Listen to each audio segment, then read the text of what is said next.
What's up, folks? L up on set from Creative Sound. How you guys feeling?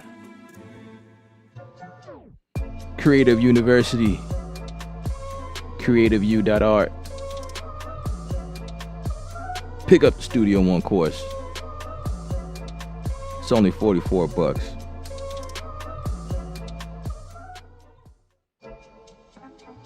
You want to learn Studio One? I got you. You want to learn machine? I got you. You want to learn how to mix? I got you. You want to learn how to create music for TV commercial? I got you as well. Creativeu.art is where it's at. That's what's going on.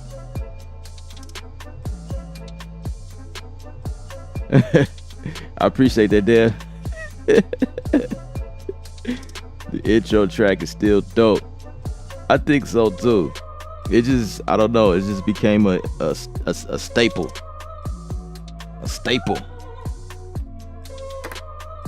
What's up, Jay Vegas? What's happening? What's good, my guy? What's the post? What's in the pots tonight?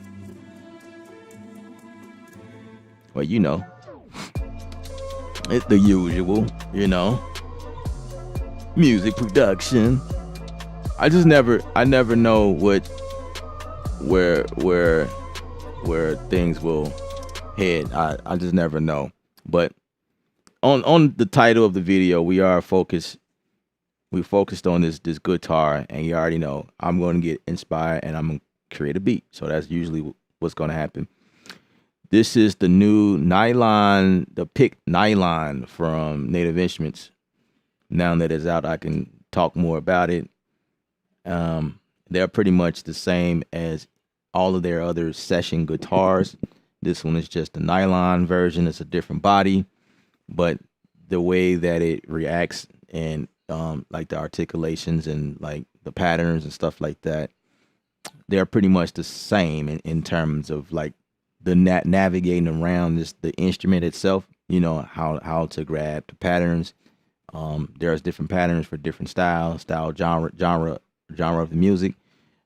There are the different guitar settings and things like that that you can adjust, and we can go over that right now in this video, and we'll definitely be making the beat. So thumbs up on the video, and subscribe to the channel if you have not done so already. All right, so let's dive into it. So here is picked Nylon, and let's just dive in.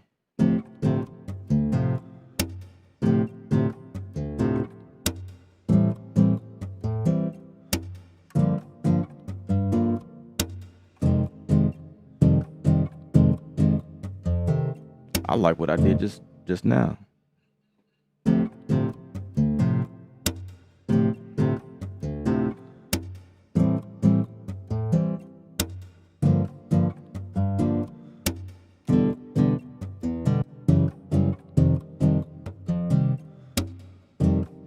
All right, so basically what I'm doing is this part of the pick Nylon is the patterns. We're playing patterns. So one note plays a pattern, right? And I can go in the library here and I can pick whatever pattern. I kind of like this. I just want to see what I could do with this right quick. But basically that's all I'm doing. And to get the notes to change. So on each note, you are playing a pattern and there's already a chord that's being played. But you can make that chord go minor or major or diminish or suspended notes, or whatever the case might be. So this is D. I'm hitting D, so D straight, that's what it's playing. But if I hit, let's say, F with that, okay, F is in that chord. You can kind of hear it a little bit. So I'm hitting the F sharp. Okay, so what about if I hit D and G? You can kind of hear it. Let me go an octave higher. Right, you can hear it then. Now here's D by itself. Right. Now D and G.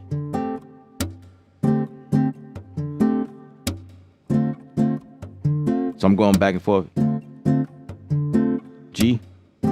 I'm holding down D the whole time.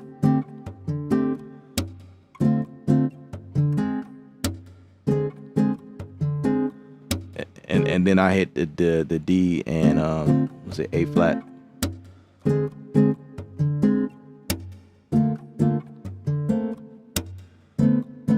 Right. So this is a great way to add guitars in your music production. You don't have to know how to play the guitar. You just have to know. You just have to understand how guitars are being played. That's pretty much it. If you can kind of grasp that concept, you should be okay. Just a general understanding. You know what I mean?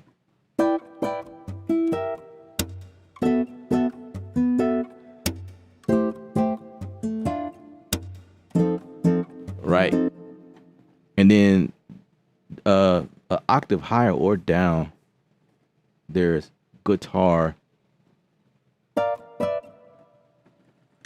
like guitar effects. I guess not here. Also, there's key switches. So I think it's an octave down. Yeah, so octave down. Right, so I'm playing this, right, and then I can switch real quick. So that's just playing the octave down, moving it.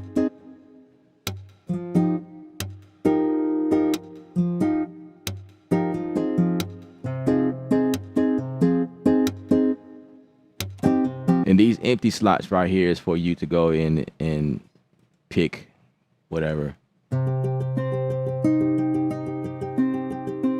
Say I like that. And anytime I can switch back to the other patterns. So let's go back to E.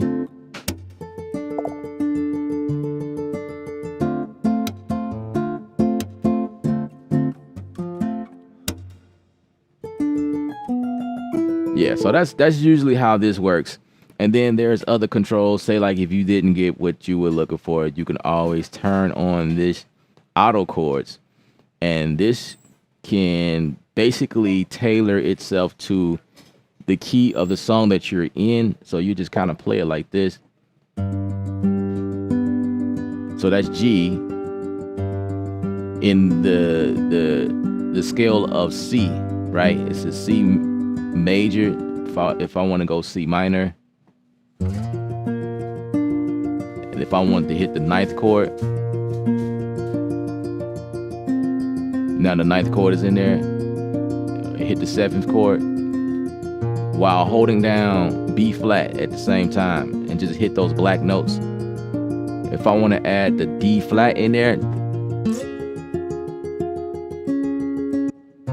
you can kind of see what I'm doing on the screen actually. Sus4, Sus2,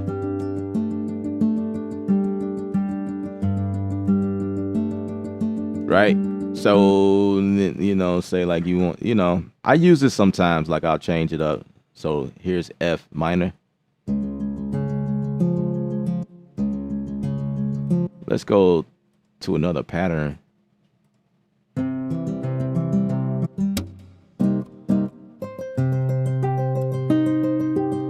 And of course you got these different, you can change the like the, I want to say articulation, say the, you know, depending on the beat, the time signature, the 4x4 or 3/4, or if you're in 6/8 or something like that, 6/4. Sometimes I'll have to do that.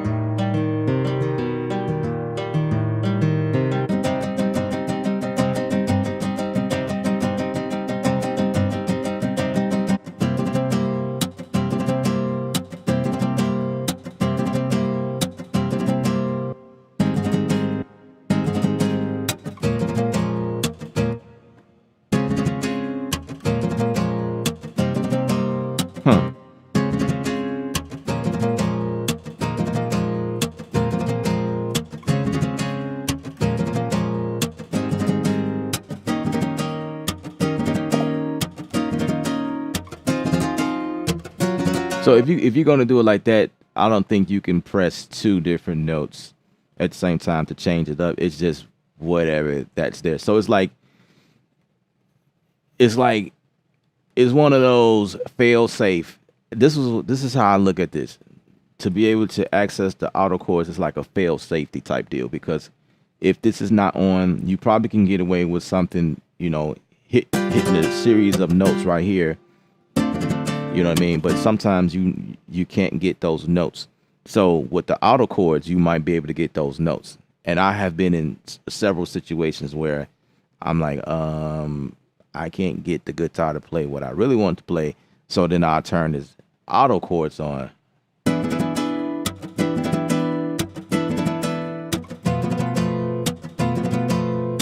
You know what I'm saying? You know what I'm saying?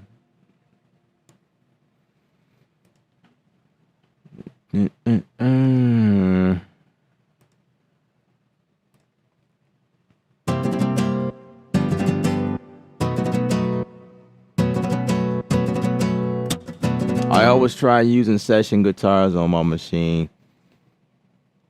I'm sure it's doable, but it makes more sense on keyboard. Yeah. I mean, you know, it could be done on a machine. It's not a big deal. I have my preference as to what how I like to work. I think I've done this before on machine too, but it's not something that I enjoy doing. You know what I mean? It's like a different feel when you playing things on the piano versus the machine. I kind of look at machine as like, if I'm playing and I'm banging out drums, that's where the machine comes in handy. And if I'm doing any chord work, I usually pull out, you know, I usually do that on the piano. So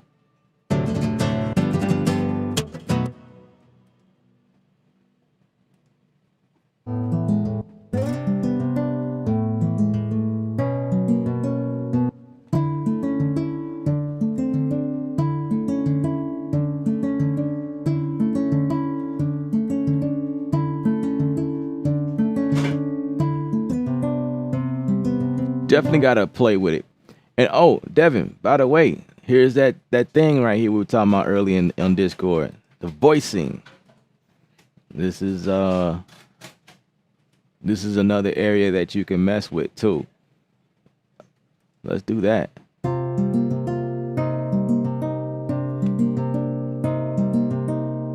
The voicing is all about the range, is where you play it. Right? So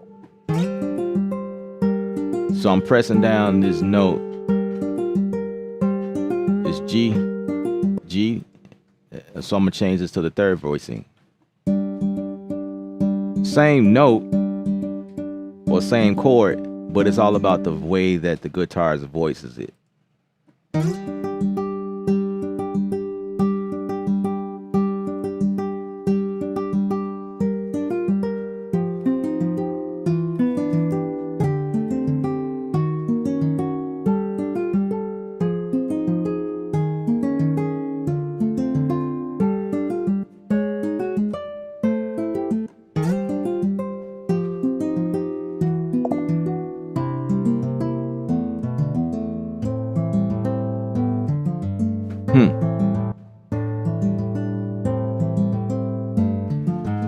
Just gotta find it.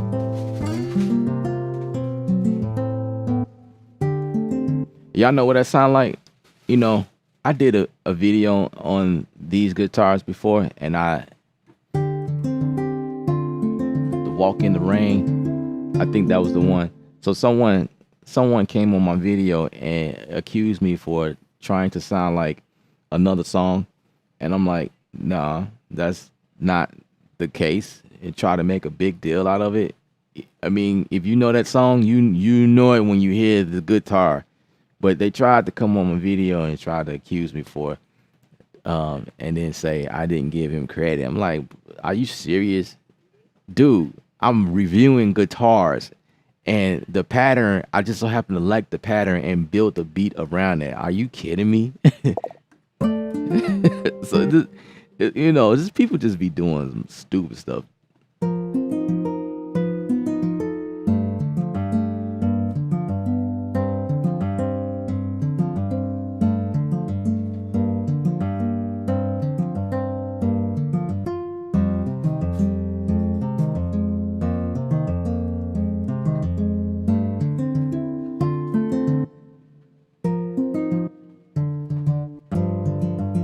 Right, so that's patterns. But if you want to play your own melody, this is where melody comes in. So usually they come in twos.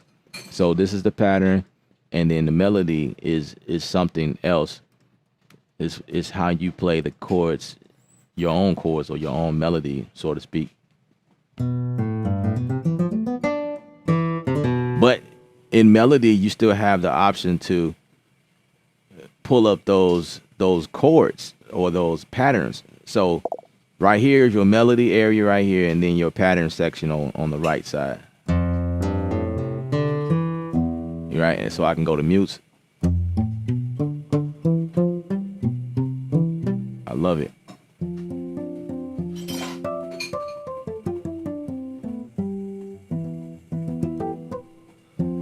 Change this to mono.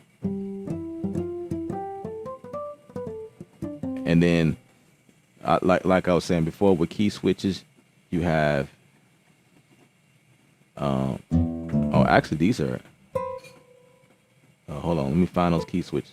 So this is C1. There's the guitar effects right there. All right, so check this out. So.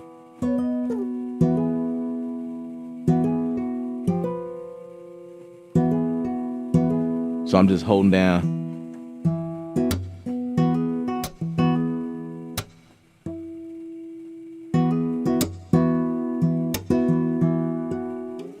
So I think melody is kind of cool because it's like 2-in-1. So if you want that to be able to switch back and forth between the pattern mode and just, you know what I mean?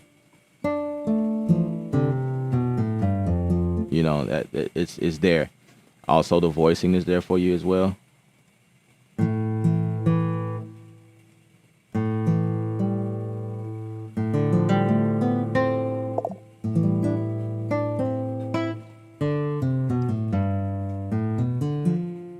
And here's the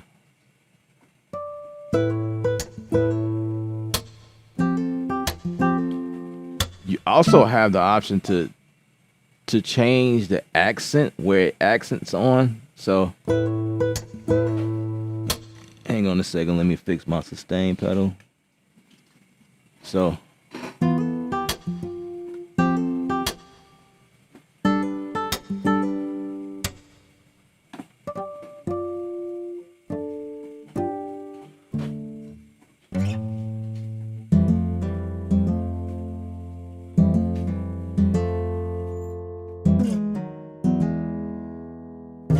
right, so now if I wanted to, wait, I used to could do this. Yeah, you can switch it.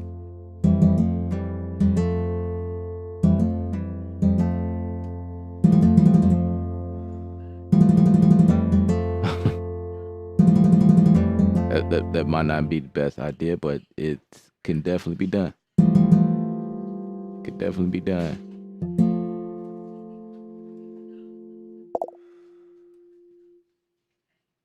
All right, so let's go all the way back down.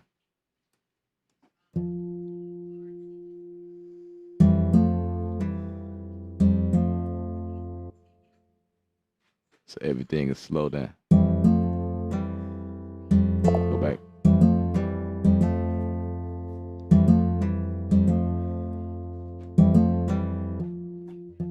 Fret position.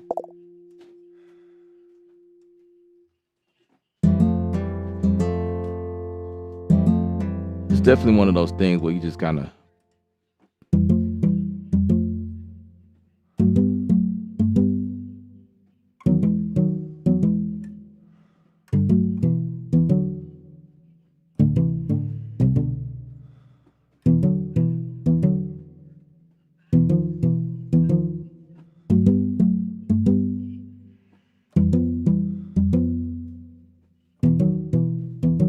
yeah, just kind of play around with it and see what you like.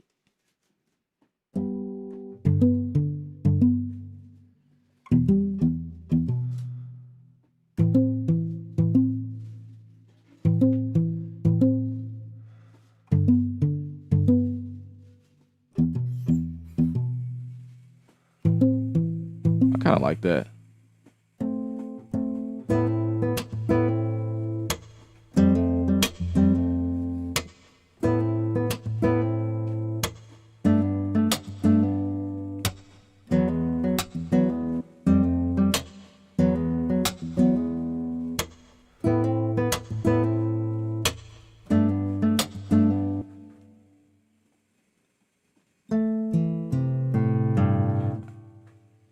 More times than not, I like to just create my own stuff. So here's another section. You got your effects. You can add whatever you want in here. You got all types of pedals in here. So basically, I'm not a guitarist, but I do understand what this stuff is. So like basic stuff, guitars have effects just like we have effects when we are using these inside of our DAW, articulating different sounds, whatever. So you got the choral, which is your chorus sound, so to speak. And then you got your flare, which is like your flare is like, I was gonna say like a phases, but I seen the phases sitting right next to it. But it kind of has that characteristic. But so here's the phases. So you can definitely add your own in here. The rotary is like a spin rotary, just like a Leslie organ, if you guys are familiar with that. It just makes the sound go spin fast or slow, like a cooler sound. And then you got your compressor in here, your so a solid compressor, your fast compressor, you got your EQ in here, your solid EQ, your tape. There's all of these are reverbs, with the exception of replica. Replica is it's like a reverb, but with delay. like, cause it's cool. Like, 'cause the way it was designed, you can just do really cool things. So, like for instance,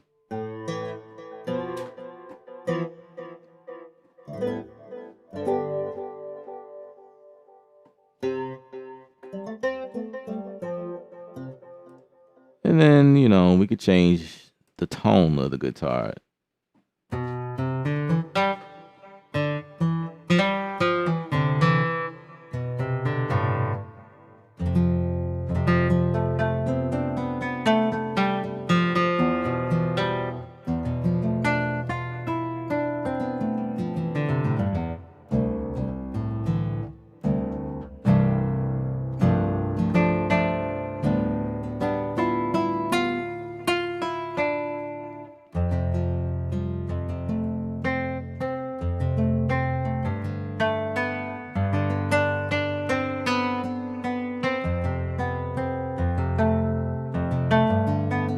I sound like I can play. Sometimes I sound like I can play, and then it just like, you just hit a really weird note.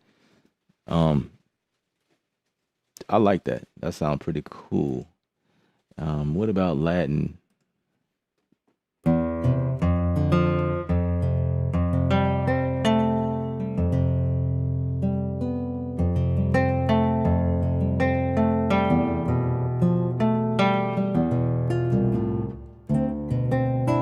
Like right now.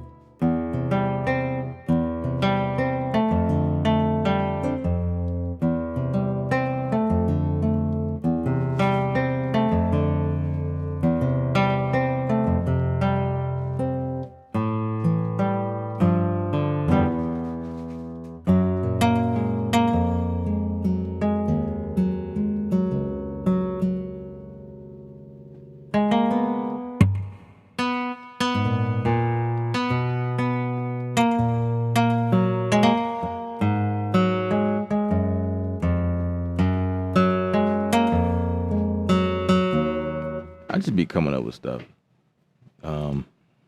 That's the Latin, and then old tango.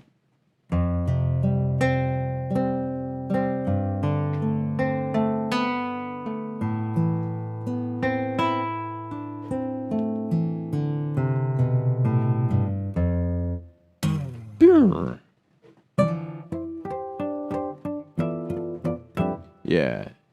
All right. And there's this bend thing. Vibrato.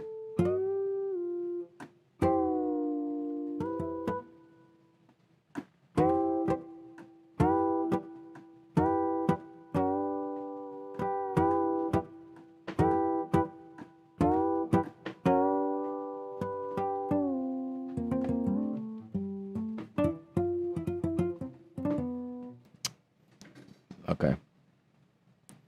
Okay. Okay. All right. Let's see. Pure. And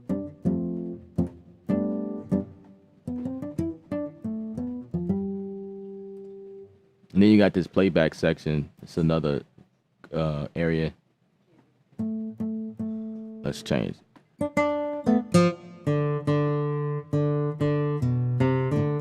I think this is more so geared towards like the performance, I think.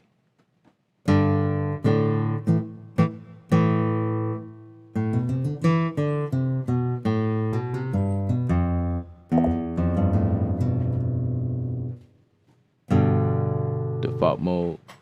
Oh, so you change this up, huh? Oh, so you can. Wow. So you can make this melody do what the other. Oh, okay, that's interesting. So can you do that with this one? No, you can't. It won't allow you. So you know what I'm thinking, guys? It might be better just to go with the melody at all times. Just based on that, I'm just not paying attention to that now. I've never, yeah, that's.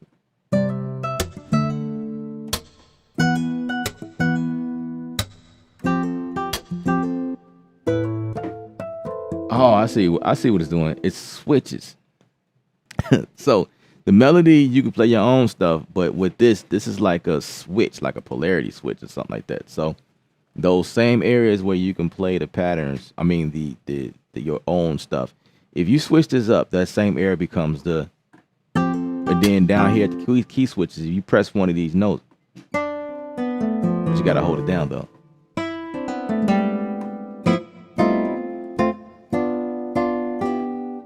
Yeah, that's kind of cool. I ain't mad at that. I'm just now noticing that. It's kind of cool. It's cool stuff. Wow. D Beat. What's up, Darren? Inksetter. What's up? You back? I'm doing something right. Josiah Nichols. Hey, bro, always encounter an issue with the session guitar software. For example, the Electric Sunburst Deluxe, where the vibrato is out of control. What am I doing wrong? All right. Let's see. Let's okay. You said the Sunburst Deluxe. Let's dissect that. Sunburst Deluxe. Now, I'm wondering which one are you? You said vibrato. Are you in the melody or the? Oh, never. What? Yeah. The melody or the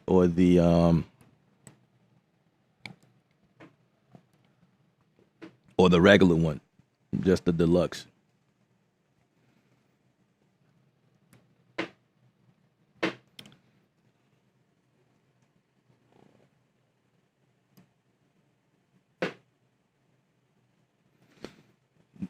Do I ever get used to the circle of fifths? No. I never really learned theory like that. Sorry I missed that question. I never really sat down and learned music theory. Like I know I kind of know it. Like I know the basics. Like I know how to create a triad chord. I know what a seventh chord sound like. I know how to create a ninth chord. Even the 11th chord. I know I can find the scales. Like I don't know my scales by heart, but I can find. Like I can sit up here and be like, right? That's the C scale.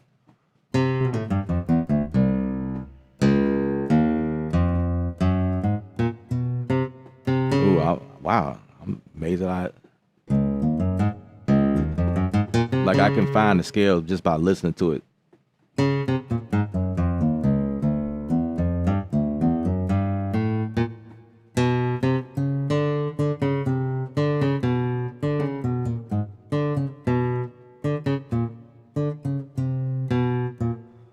Okay.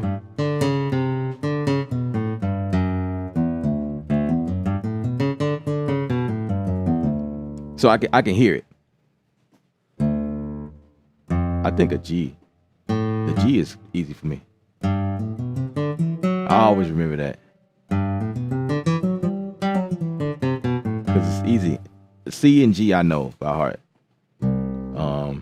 And then like minor scales.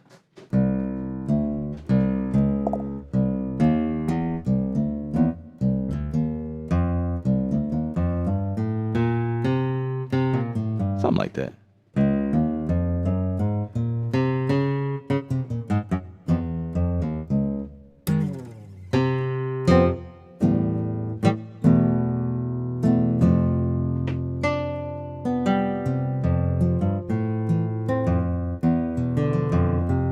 Yeah, I could just hear it.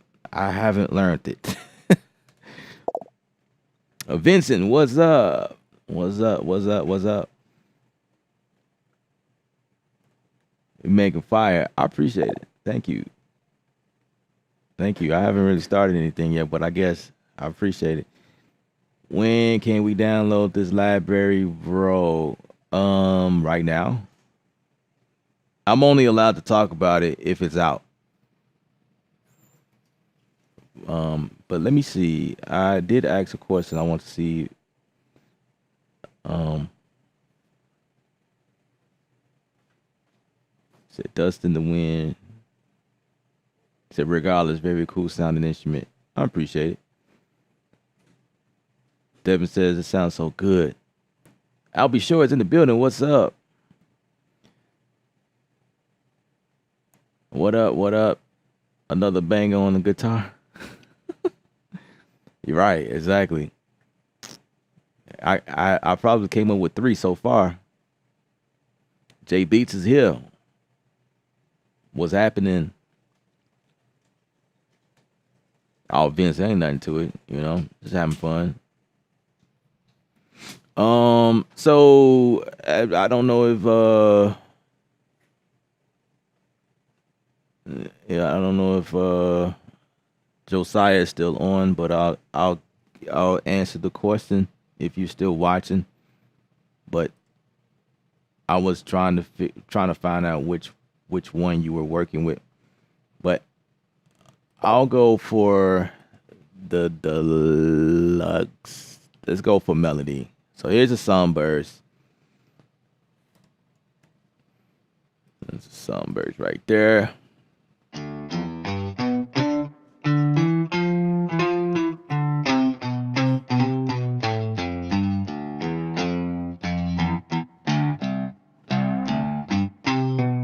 I'd say different instruments make you play different. You know, it's kind of funny. But well, it's not actually. But yeah, it's interesting.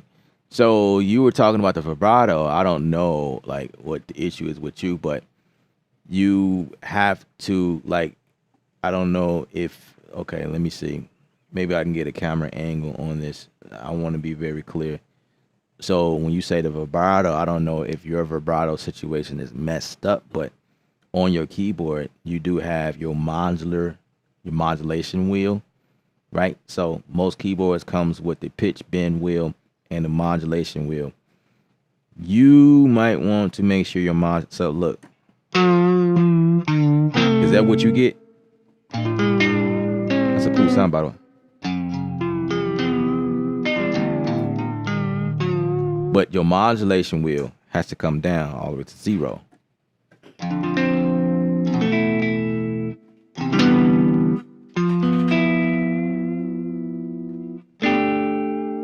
You hear what's going on? I could make this faster too.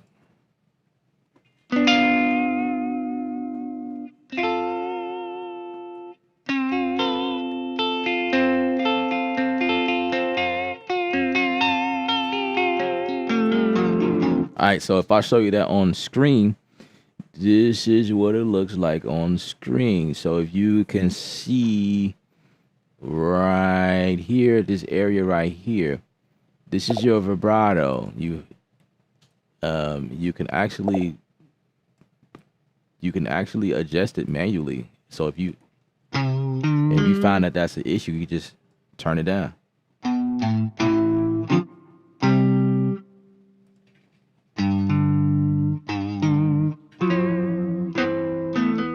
Yeah, so you could do that manually.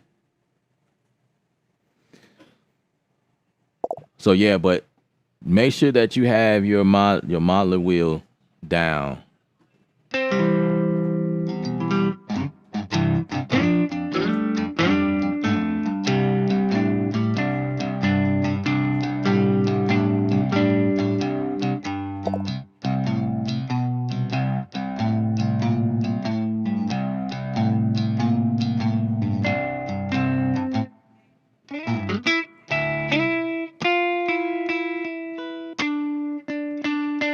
Let's see what the mute sounds like. C sharp.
tremolo,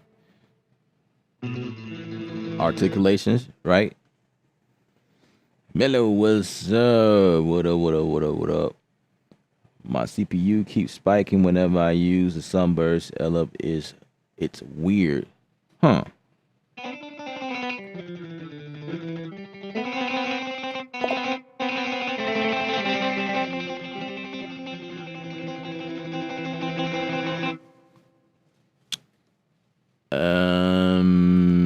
Let's verify that.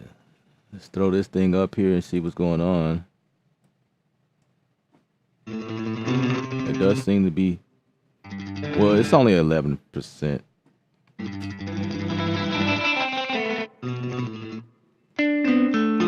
Now it's at 14.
All right. That's the sunburst.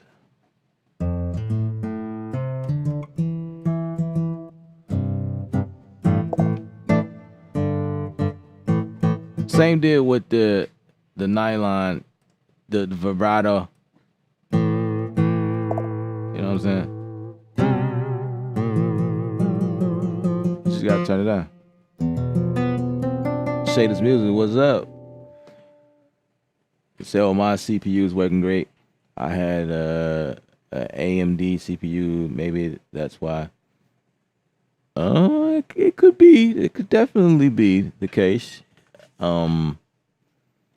It could be several things could take place. Boy Wonders here. What up? I found some good guitar samples in the Korg Triton VST. I recognize them in a lot of popular songs. Yeah, probably the old stuff.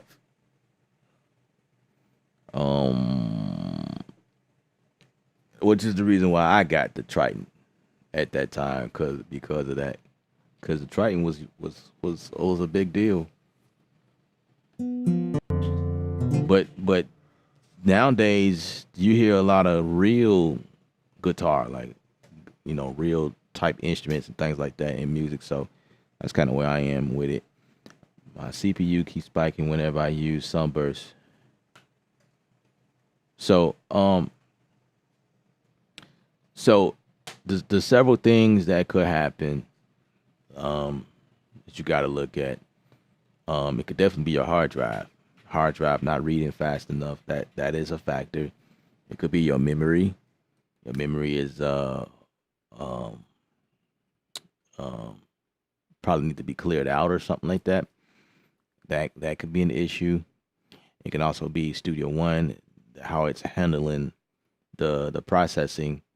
I know on Macs we finally got Studio One to talk to GPU, because for a long time it was just CPU. Now I'm seeing a little activity on the GPU side, which is a great thing. Not much. I wish that it can use the GPU a little bit more, but that's something I would love to see in the future.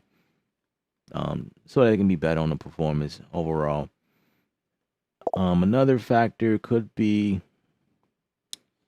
yeah, it could be several things. It could be several things causing a spike. I'm trying to think, like, when I usually experience that is usually when the session is almost like really full. It's when I experience. But I do experience like random spikes sometimes, you know. But the other factor is that when your computer is when you have a lot of stuff going on your computer, like a lot of applications loaded at the same time, um, that's something that happens. Your like Studio One and whatever's going on in Studio One is fighting for that CPU. So it's like, you got the battle of Chrome that's open. Believe it or not, Chrome browsers that's loaded up on your computer when they are open, they take a lot of CPU from you. So you want to close out of browsers, you want to close out of any applications that you got running. That can help. That can increase the performance. Um, what else? What else could I think of? Definitely a hard drive. If a hard drive is almost filled to capacity, that could be a factor. Also, the speed of the hard drive, that could be a factor as well. I got an SSD drive, but I got Sunburst installed on the external hard drive, and my external hard drive is not SSD, so it could be that you are right. Yeah, but as long as your hard drive is is um as long as your hard drive is 7200 RPM, you should be fine because that's the drives that I have. I have a 7200 RPM where all my library, my sample library is pulling from. So if you got anything slower than that, that could be a reason why, you know. Western Digital, dude, they have a lot of cheap drives, whatever. I'll say if you're gonna go with Western Digital, like what I recently did was I went for the black drives made for gaming. Now, that's what I have right now. And I was like, okay, that's it. I'm grabbing that one. I had it for about a month now, and it's been fine. It's been fine running all native instruments from that drive. I had like a couple of issues. Maybe like I was on stream and I was pulling stuff into issues. I don't know if it was from the drive per se or it was just my computer. Another thing that could be an issue when dealing with spikes, stuff like that. Sometimes your computer just needs to be rebooted. Your computer needs to rest. If you have your computer on all day, all night, every day, you never cut it off, then you are prone to experience issues. So what I do, the practice that I always turn down my computer when I'm going to sleep and or stepping away and I know I'm going to be out for a while, I turn my computer off. Well, sometimes I don't, but for the most part, my computer cuts off every night. When I'm asleep, my computer sleeps. Why not? What's the point of it running overnight or running over the course of the time while you sleep? Your computer is up doing all types of things. Your drive is spinning. Updates are happening, and it's like now if you are downloading stuff, big files, whatever, that's when you leave it on. That's what I do. That's when mine stay on for periods of times because I'm downloading stuff that I can't shut down my system. So that's understandable. But give your computer a rest. That's how computers last longer if you allow them to shut down and take a breather. I know a lot of guys don't do that, and then later on they're like, "Oh, my computer it don't work. It's doing this. It's burnt out, and now they got to spend money to either get parts replaced or buy a brand new computer." That's something that I practice. I have a 2011 iMac that still is sitting right behind me. That thing still cuts on like a charm. The only reason why I upgrade from that is because, first of all, it's a 2011. It no longer updates, right? That's the first thing. Second thing is the ports on there is 2.0. I needed 3.0. I needed Thunderbolt, USB-C 3 ports, stuff like that. In order to do these lives with these type of cameras that I'm using, I needed computers that could support what's going on right now. So that's the only reason why I upgrade. But that thing still turns on and runs smoothly. So things like that. I don't know. The other thing I'll just mention it. Is your memory. Having enough memory could be definitely a issue. If you don't have enough memory, Mixman 29.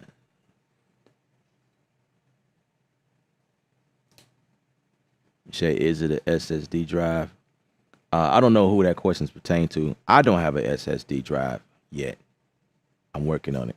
Them things are expensive. But if you're asking Mello, then he has both, and he's experiencing spikes. So we just kind of like, I'm just throwing stuff at you guys, seeing like what could be the issue. Things to look at, you know what I mean? Say you need an SSD. Absolutely. Those are facts. So here's my thought. Yeah, absolutely, Darren. Chrome is definitely a resource. Yeah, it pulls for real. Like, some people don't think that's an issue. Like, yeah, your browser can pull resources and it will affect what you're doing. Because music, this stuff is set up to take over your computer, right? And if you got a bunch of windows all open, make sure you close it down completely. Yeah, you could experiment. So here's my thought process on SSD and hard drives, right? So here's what I'm going to be doing pretty soon, and I'm just throwing the gem out.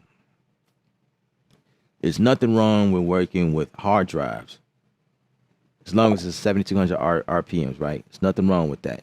I think those are fine for putting big loads of library, because you got to think about it.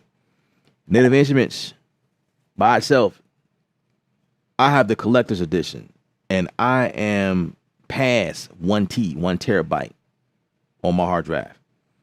Just imagine how much it'll cost to do that on a solid state drive. Oh my God. So the drive I have now is a 6 terabyte. It's a hard drive, 7,200 RPMs. It's a WD black. I teach this in my course, actually, on Kreatve View. As a matter of fact, yeah, these things I talk about in my course. Kreativeview.com. .art. Kreativeview.art. Kreativeview.art. So so here's what I would do. I would buy a SSD 500 gig, which will run you somewhere around $200 or a little more, depending on the brand, and it probably depends on if it's used or not, right? So that's the ballpark figure. You're gonna spend like a little bit over $200 on a 500 gigabyte. Get one of those, use that to do production on and record and stuff like that. Have that as your main drive as you work from it, working on projects that you're producing, you mixing, all those type of things, sound design, video editing, or whatever. You do that on that SSD. When you're done with that, then dump that on to the big hard drive, the 6T, the 10T, the 12T, the 20T, whatever you got, right? That is the workflow. That is what I'm working towards. That's what I want to do. That way that my hard drive can, like, when I'm pulling, streaming, doing things on like projects and whatnot, I can work like this. And then my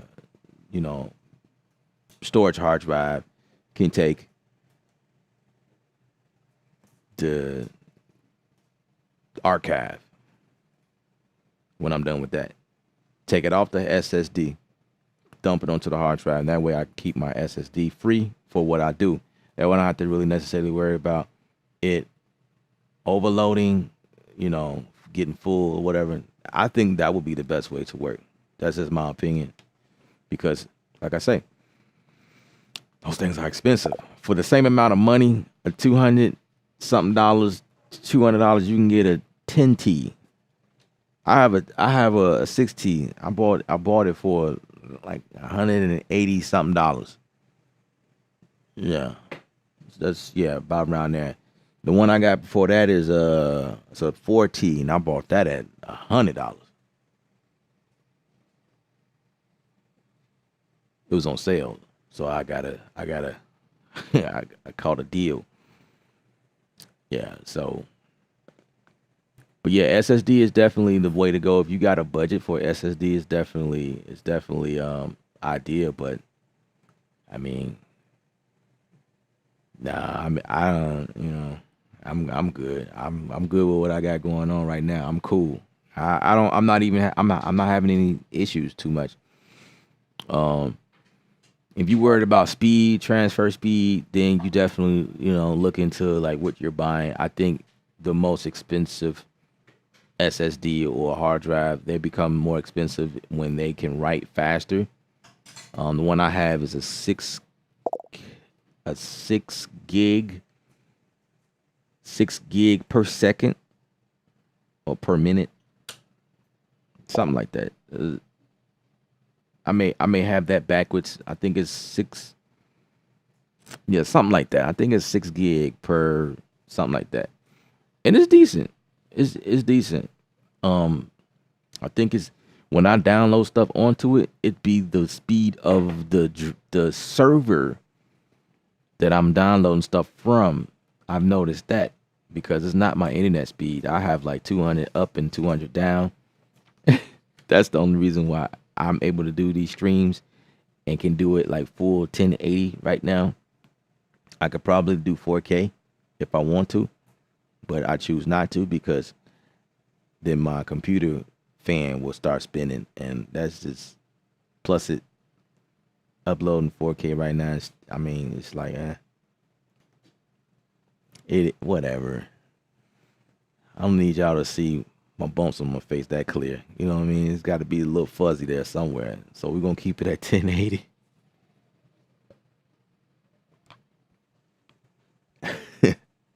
So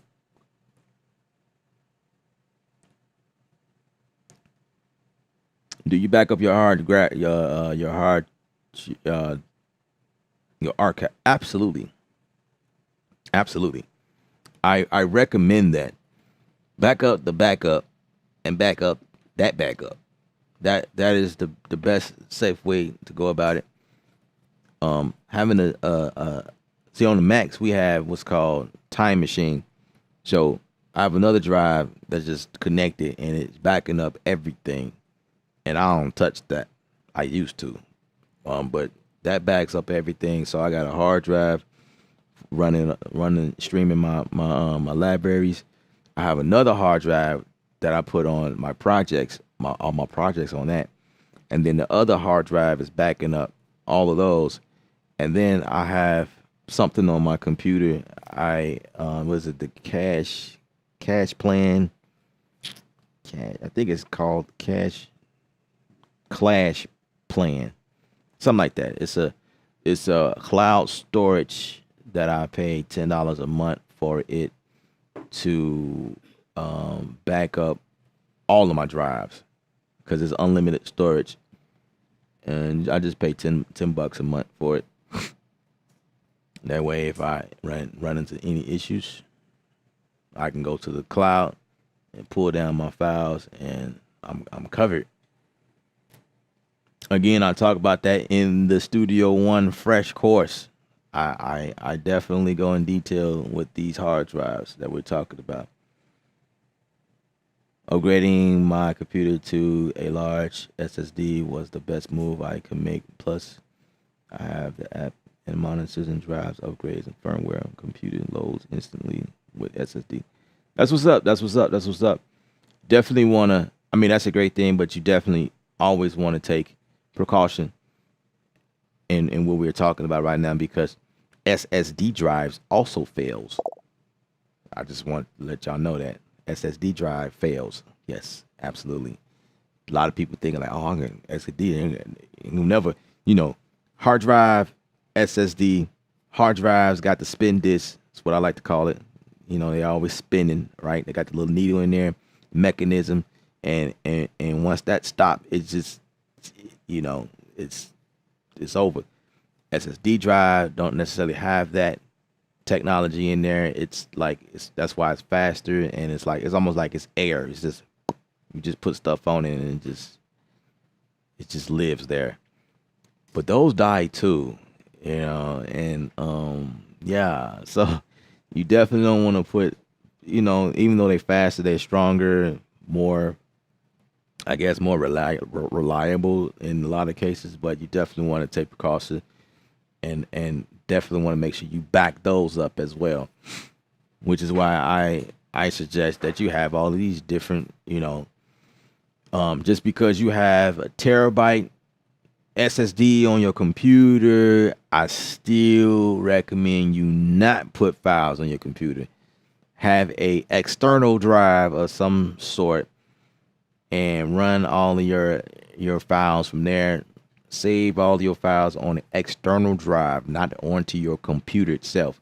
Your computer may run fast, might be great, but it's just not ideal to run everything from the same hard drive, because you will run into some issues. Like, I think that's just one of those things that just will not, yeah. I just say you just always need to fail safe. Take precaution. Back your stuff up. Take good care of your stuff. That way it'll last long. Like I say, I still have my 2011 and my 2010 MacBook Pro. It's still with me, and it turns on like a charm. It works great because of those things that I just told you guys. I turn that jab off, and those are hard drives. Those are hard drives. Those are not SSDs. Those are hard drive. Now my computer is hybrid, whatever that means. Half hard drive and half SSD. I don't know why they didn't just put a full SSD in there, but that's what it says. And I mean, it is a little faster than my old computer, and I did a bunch of projects on that thing. I'm telling y'all, like, over the years, like, those years from the time I got that thing till now, I done put out so many records, so many mix, sound design. I did everything on that computer. I went to school. Like, that was the computer I had when I was in school. I got my MacBook Pro, and I was like doing, it was, I do everything, and everything still cuts on till today. Hard drive, yes, hard drive, and I don't even know. I think the hard drive in there was like a 5200 RPM, so it wasn't that fast as it could be, but that thing still cuts on. Countless of hours. Like, oh my God. That's why I rock with Apple. Apple is solid. Now this computer, it's a little faster.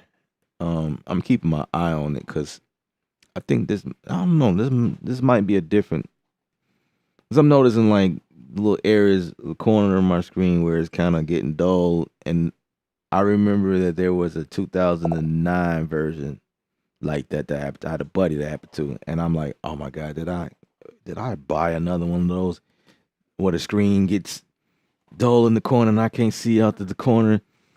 So I might have to like break this thing apart and clean that or something. I hope that it don't damage or whatever. But I mean, it's pretty fast. It's durable. It can handle itself. I'm satisfied with it. What's up, Aaron?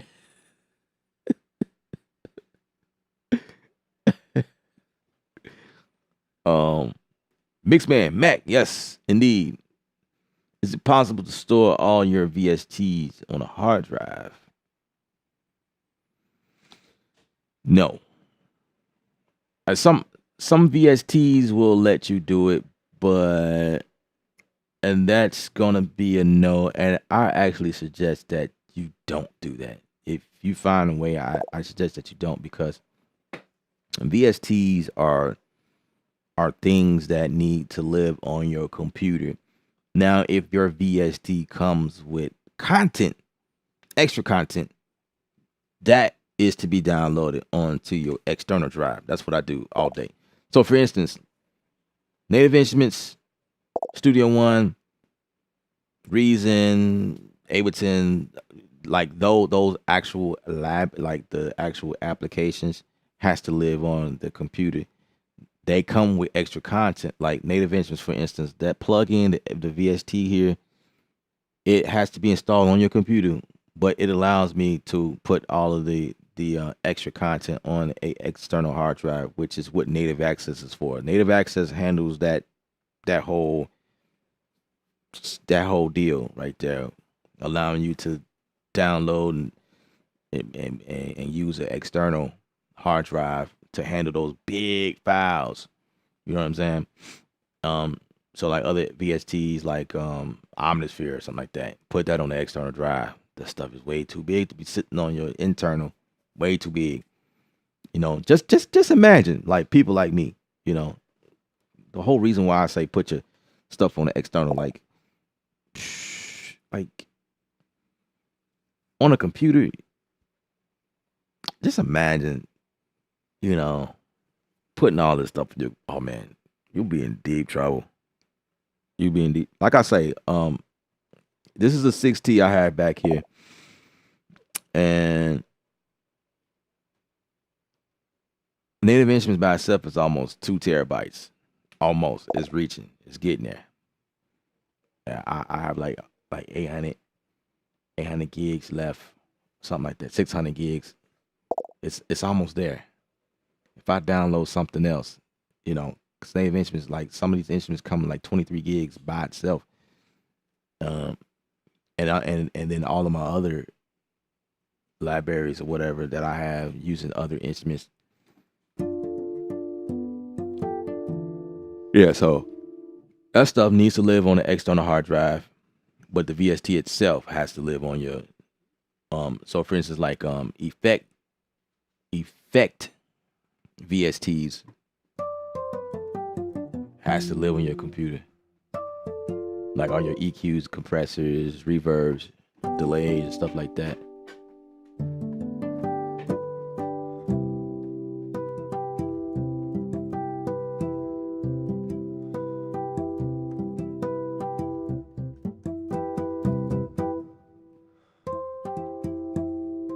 Yeah, absolutely. Absolutely. Jet Merlin's in the building. What up?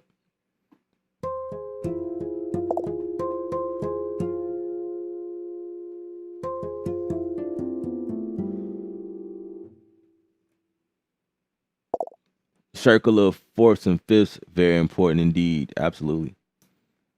I think so. I agree with that. I can't argue with that. It's a good idea to put the content on an external hard drive. Moving it later is a major, yeah. Moving it later is a pain. I screwed up somehow and had to redo my entire machine library. Yes. Took me down memory lane. Actually, I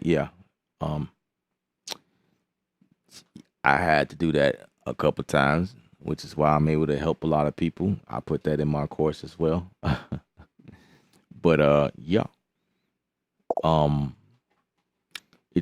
It's I can go in details about that, but yeah, like if you understand how machine files work, you can definitely, yeah. I had to help a buddy out like that, and it took forever because you know these files are huge, but trying to get these files and off your system and onto a hard drive, it takes all day, all night sometimes, because that's also going to depend on how much space is available on that computer and the hard drive. And it's like, oh man, you know, people that just don't know, people that think that, like I would just wish people stop thinking that once you get a computer and it comes with 1 terabyte or 2 terabyte or whatever, you good. Like, man, I got a lot of space and it's SSD. And so they put all this stuff on this drive and it's like, no, silly, you don't do that. That's not a good idea to put all of your sound content library on the internal drive. You must put that on the external drive. You must. My 4T filled up.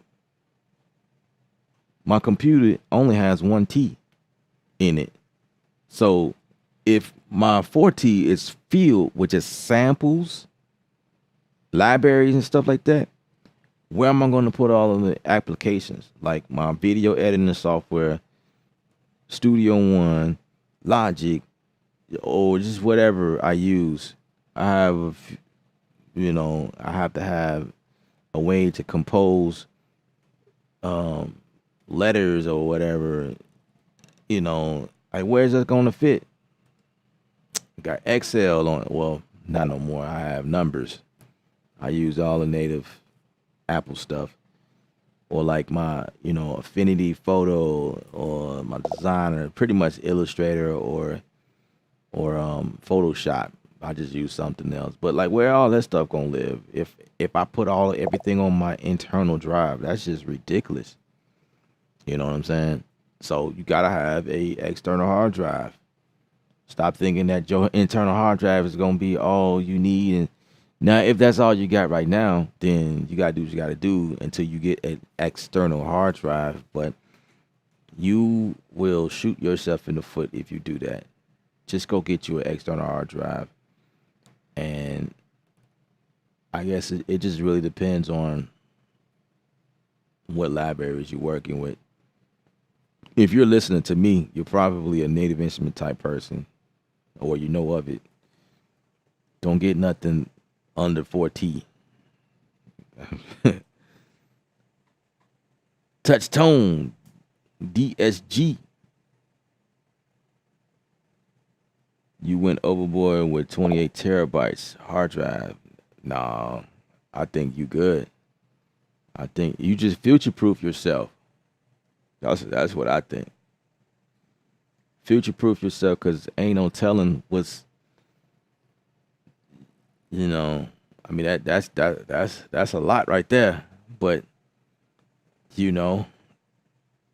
depending on what you do, over the years, that stuff adds up.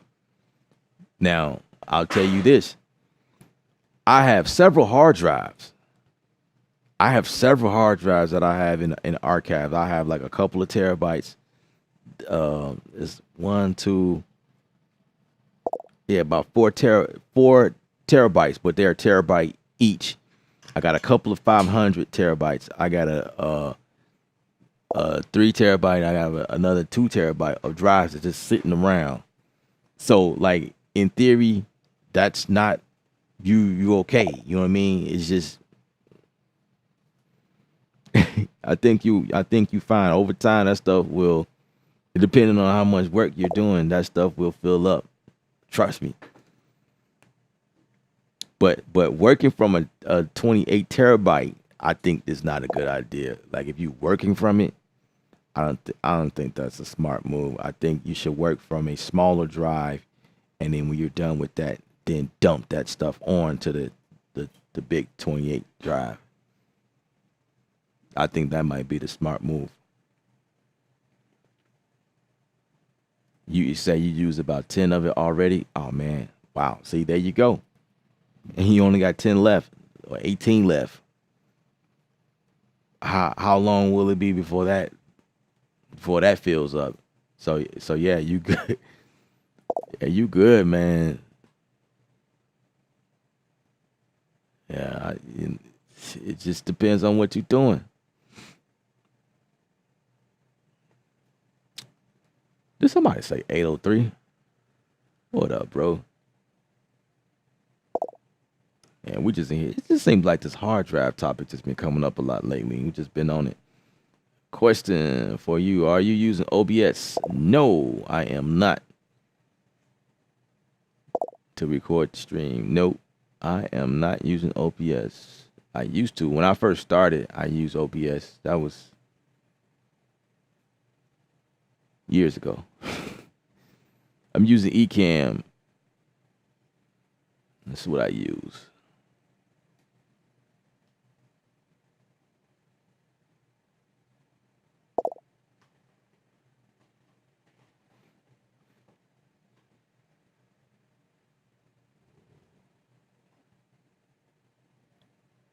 I'm just catching up on some questions right quick. I'm a sound hoarder. That's what's up. That's what's up.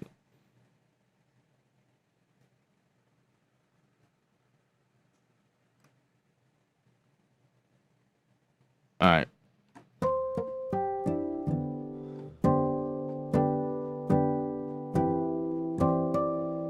You know what Native Nations need? All they need now is a ukulele. Wait, before I talk too fast, is there one in here? I don't. Yeah, okay. A ukulele. That's all they need next. All of these guitars they releasing, that's what they missing right there. The ukulele. Have you played with the new sample and reason? No, I haven't. Is that out yet? Is 12 out yet? Isn't that in 12?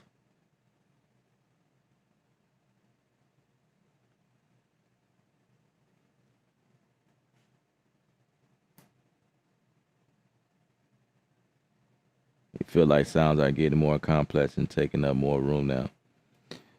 Well, it depends on what you're doing with it, Like what are you making records? Are you just storing up sounds? What exactly are you doing with it? It could definitely be in a way if you're not doing anything with it, but I don't know what you do.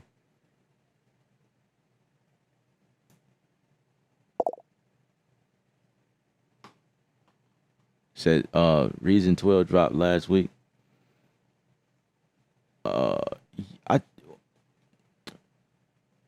I think I knew that, but then when I tried to look for Reason 12, I think they were still on beta or something like that. But then somebody told me that I get the free update because I was on Reason 11. So I'm like, so what is right and what's wrong? Because I didn't see it. Like they definitely market and promote it, but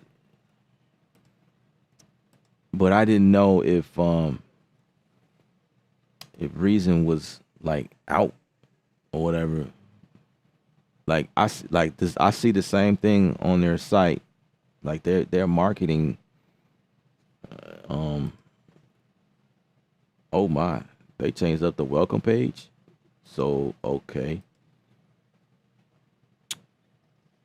Welcome back. Things are definitely different this time.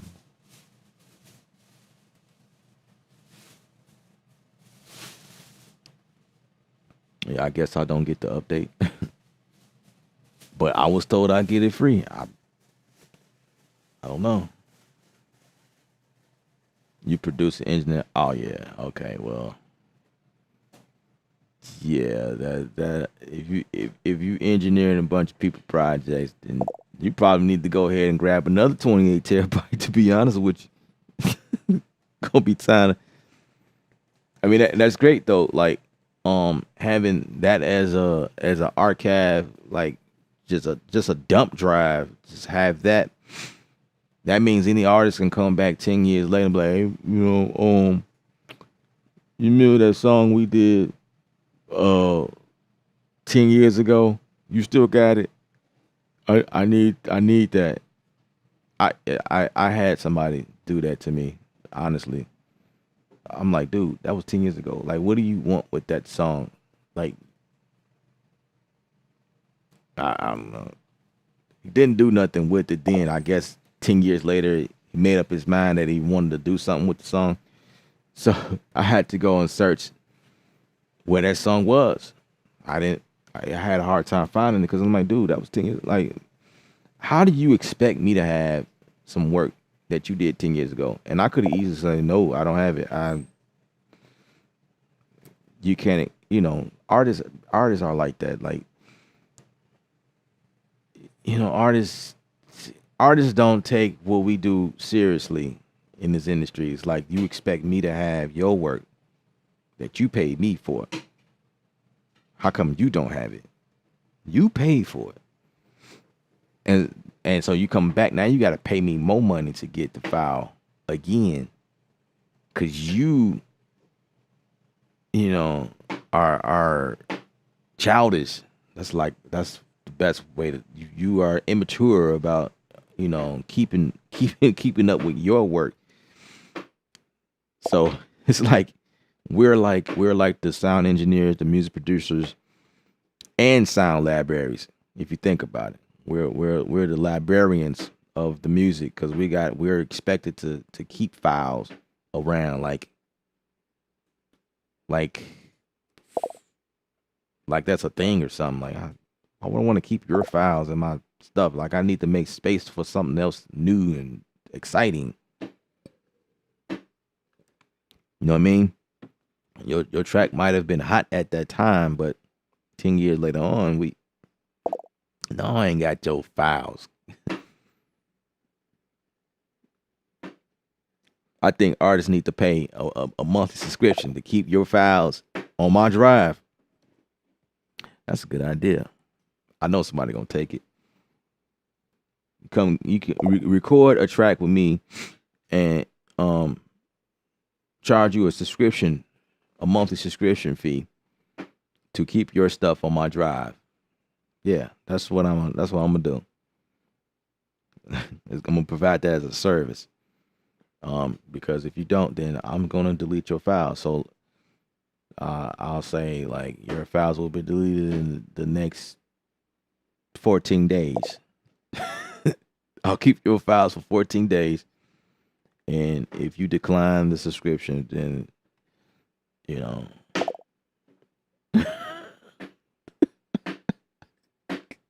I'm saying charging people to hold their stuff for them, man. Like, are you serious? Isn't that what we do with cloud services? Right? We pay cloud services to hold our files in the cloud. So how come we can't charge people to hold their musical files on our hard drive? Oh man, I need to stop talking, because them some good ideas, man. Y'all gonna be trying to snatch up my. I don't mind though. It's just, I don't know. It's just like dang. I can do something with that.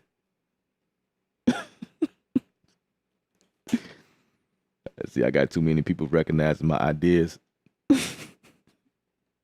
Yeah, of course it's a great idea. Man, that show is. Yeah, I think I'm gonna start doing that though, for real. I'm gonna start doing that. I mix your song, master it. You know what I'm saying? And provide storage service, because your song is taking up space. Absolutely.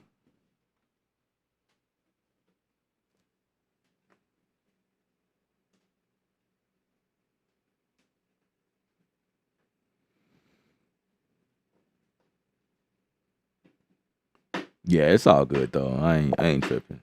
I'm pretty sure somebody's doing it. But this video is being recorded, so hey, we know where it came from, so I ain't got no problems. Just pay me 10%. Pay me 10% if any of you guys decide to take that on. I'm gonna need my 10%. That's all. I ain't gonna patent the idea. I just need 10%. That's it. That's all. Cause you heard it here first. It's already recorded. It's automatically copyrighted. Exactly. Exactly. That's why I ain't tripping. We're recording right now, so we can always refer to the video like, "Yep, Ella was trying to play with the pick nylon guitars, and then he started talking about this idea, hard drive, and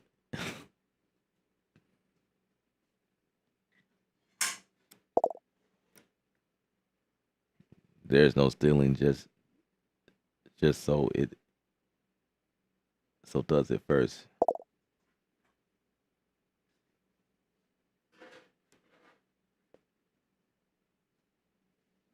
Oh, it's all good. I ain't tripping.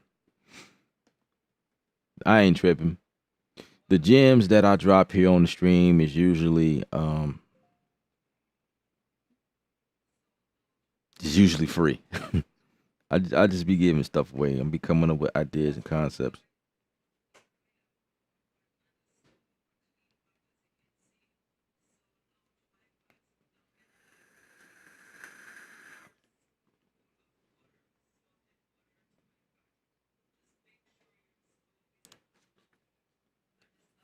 I guess at some point we have to come up with some type of beat, right?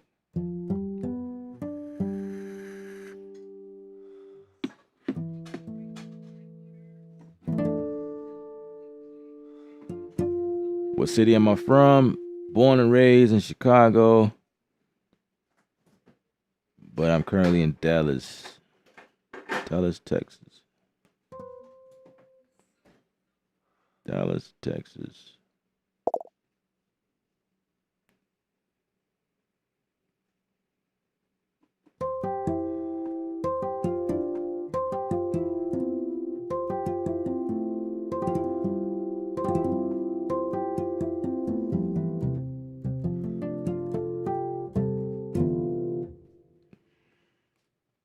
All right, I'm gonna do something that I ain't did in a while.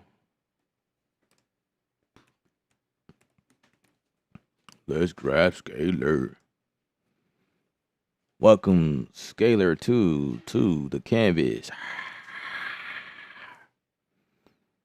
Let's get it. Let's get it.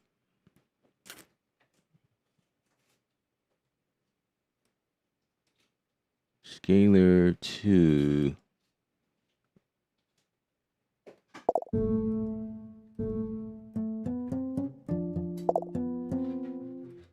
All right, so I got that. I got that. Got that. Let's turn this off. Scalar 2. Scalar. Why isn't it not turning on? Let's go pop. Let's turn this on. Ew, ew, ew, ew. Why are you not playing? Why are you not playing? What? Yeah. Why is it not playing? I don't know. I don't know.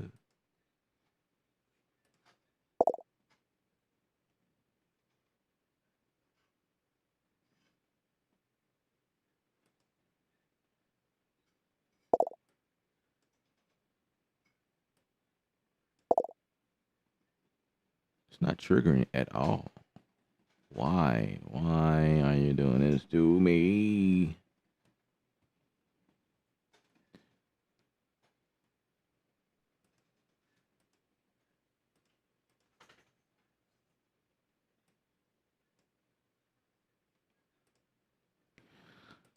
Oh, I see why. I see why. I changed the wrong.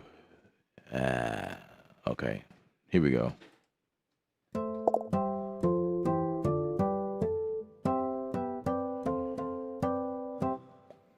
Let's change the voice grouping. Open voice. Okay, hold on. I'll select that right now. No, stop playing like that. Gosh, really? I need some type of like guitar type of approach.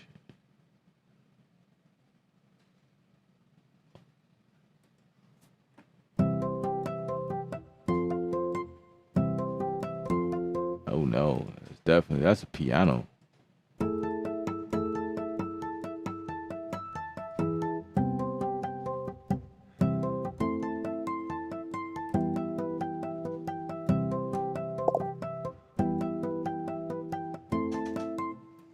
You said I had the same issue with Scalar the other day, sound coming through.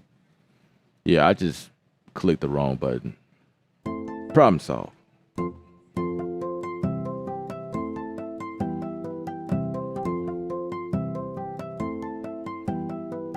Okay, the voicing.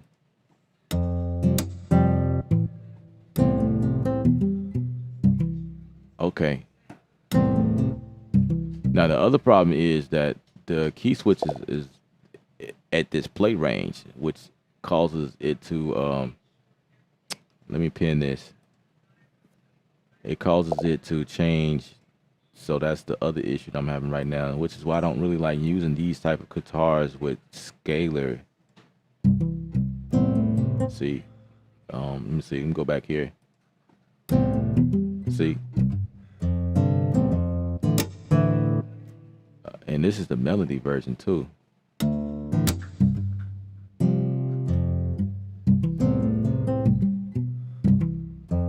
Oh my God! Let me turn the voicing back on.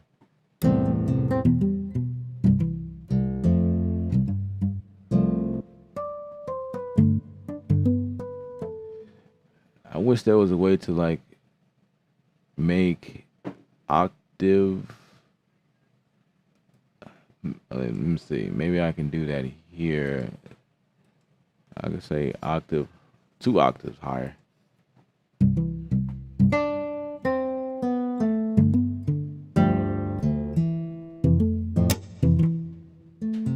Oh, I hate that. Really? Can I just turn this off? That will be best. Turn these things off. I don't think you can do that. Play black. Oh, you know what? I could switch it. I forgot about that. I can switch it's like a polarity switch.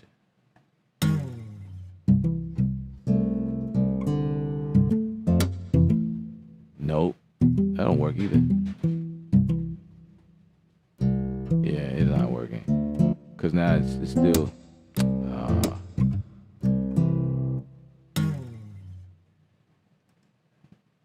this kinda sucks. This kinda sucks.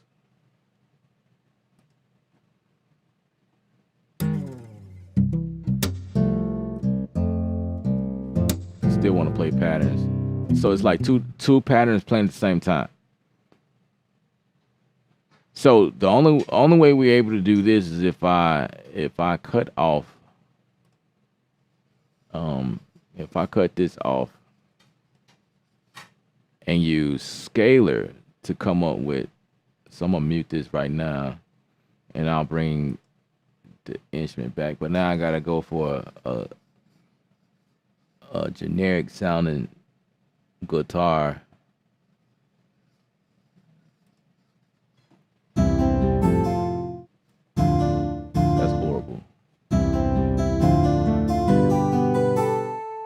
Horrible.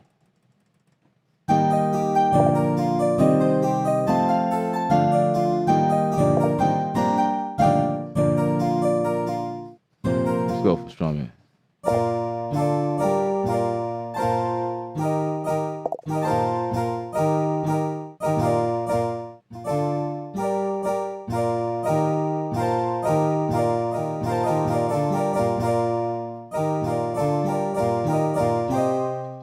Oh man.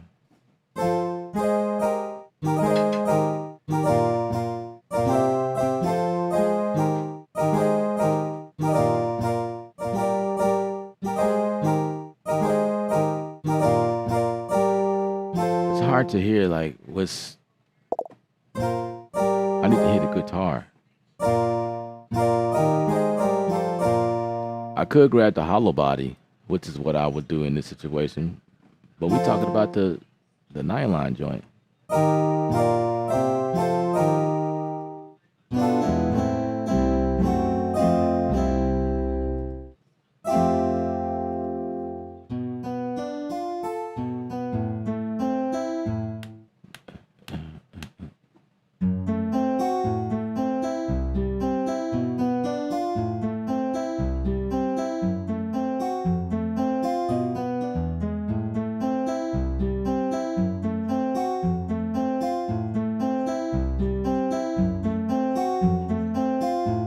don't like that. So 1, 2, 3, 4.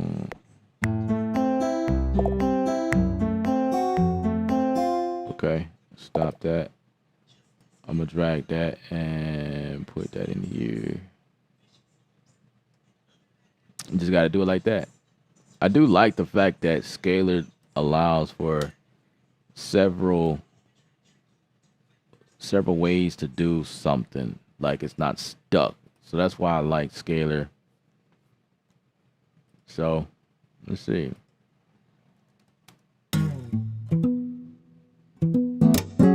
See now, see, okay. Now I gotta like push this an octave higher, so it won't fight with that. Let's go like this.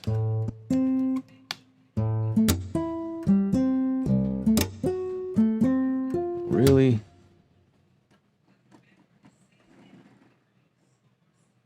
Really, really, really, really, really.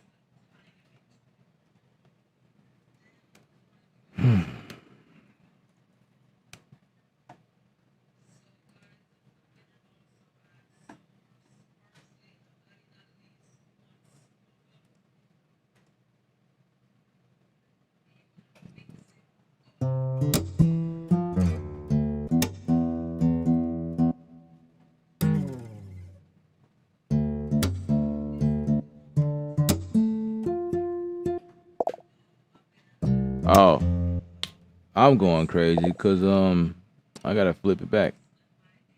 Let's go to melody. That's why.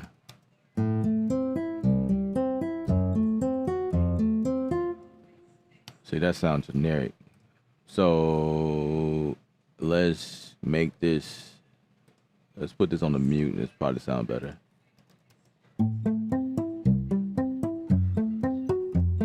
Yeah, that's a whole lot better. Boom, boom, boom, boom, boom, boom, boom, boom, boom.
Me just being different. East Asia.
I'll do that.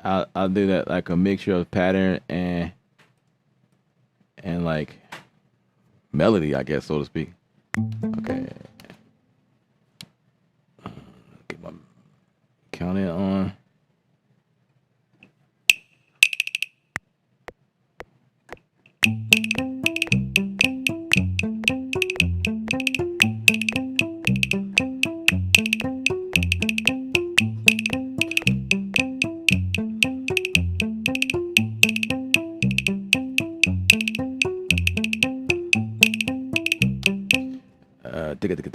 So that's like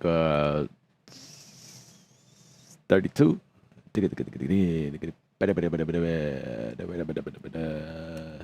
Let's see. Oh, I did flams too, so I don't know if that'll work.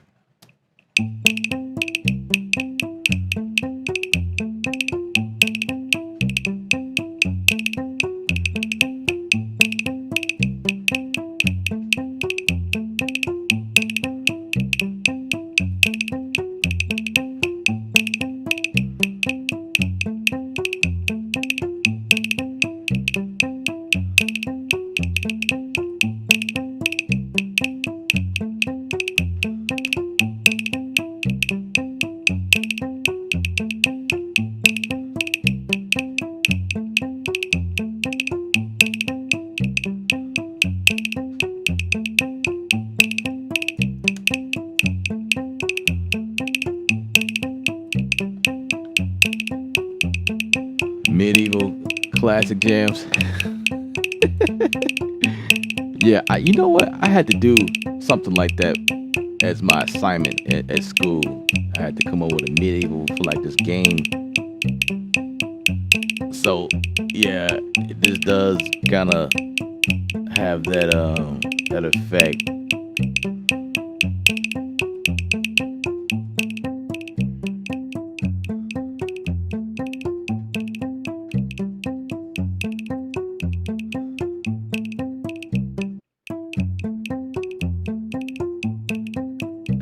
Now this is gonna be interesting right here. This is gonna be really interesting. Like, what is Ella doing? I don't know, man.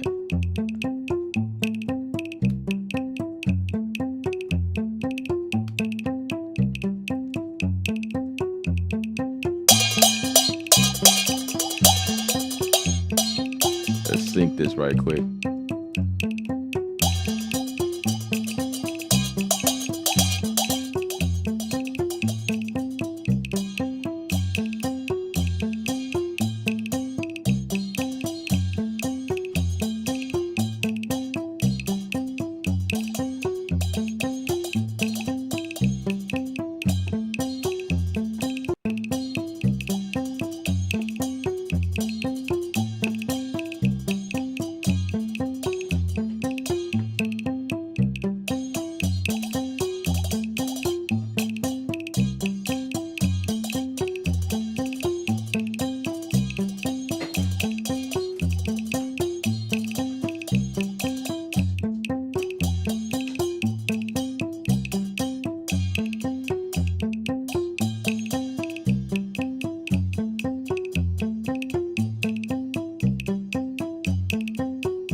That's interesting.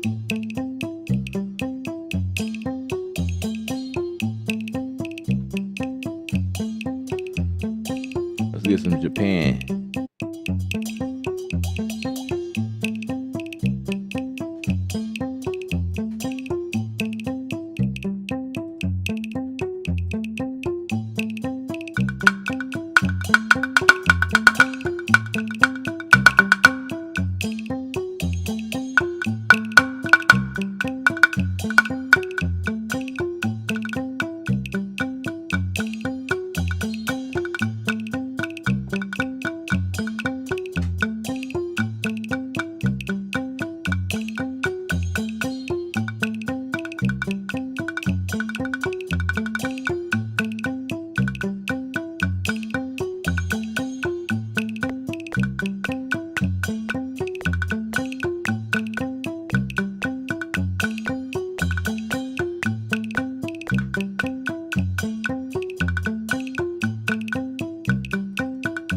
I'm not quantizing that.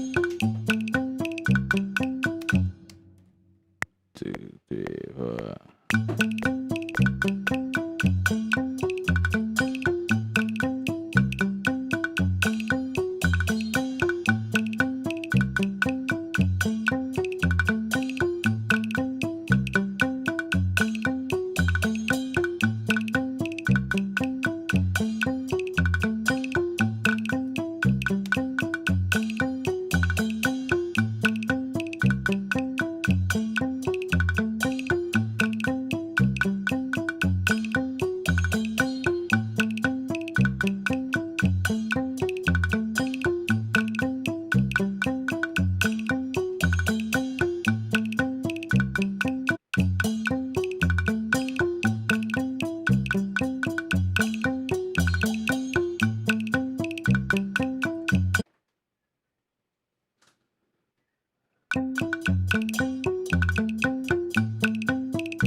Yeah, these files are definitely huge. See, Taylor's in the building.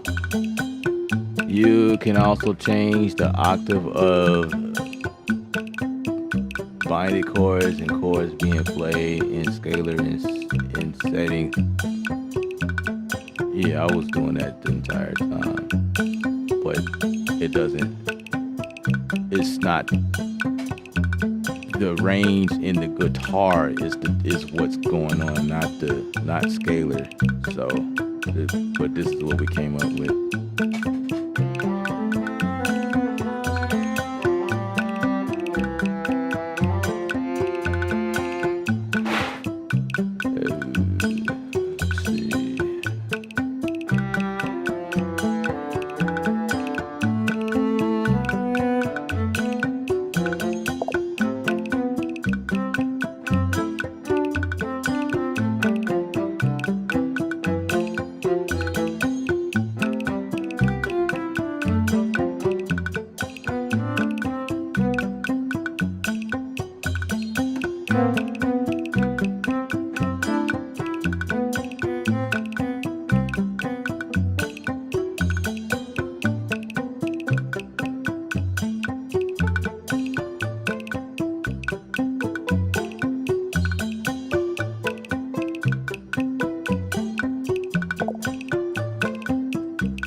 I think this viola right by itself is like 25 gig or something like that.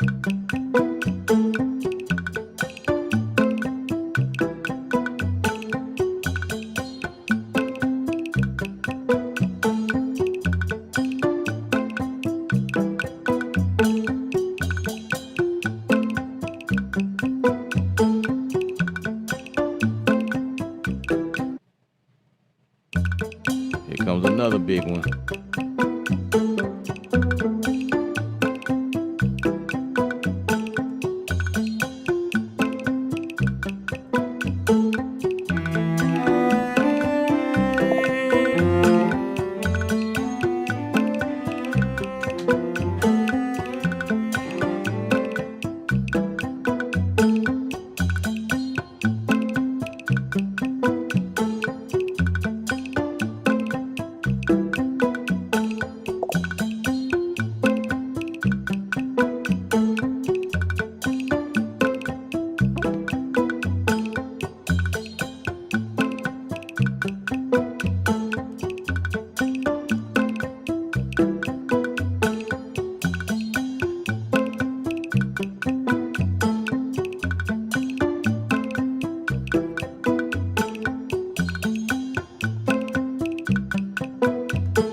What's up, Spaces?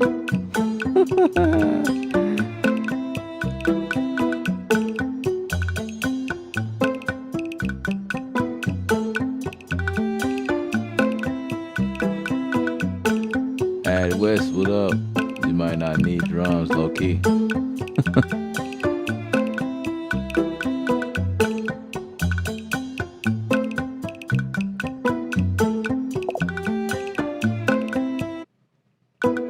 It's time to add Ashlight. Everyone, welcome Ashlight to the building.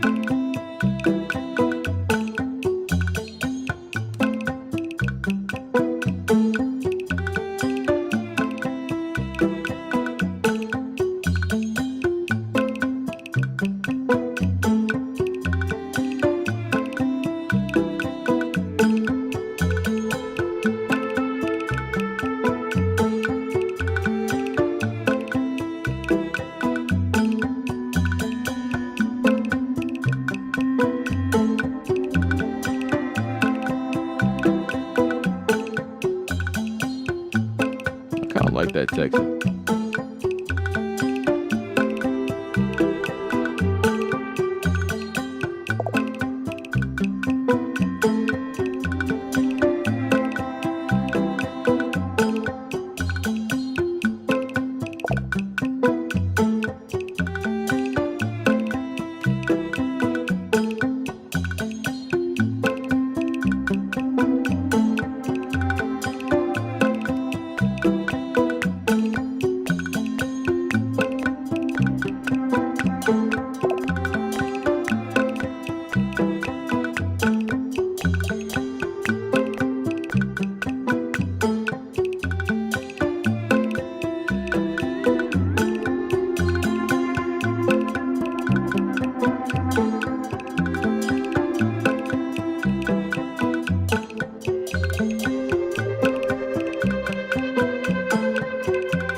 Guess I should.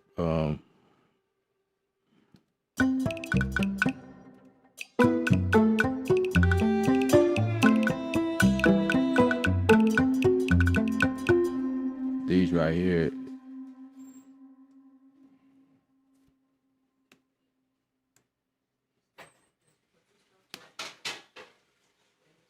I guess I should bounce that down.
I'm showing y'all the power of native instruments.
is it not playing?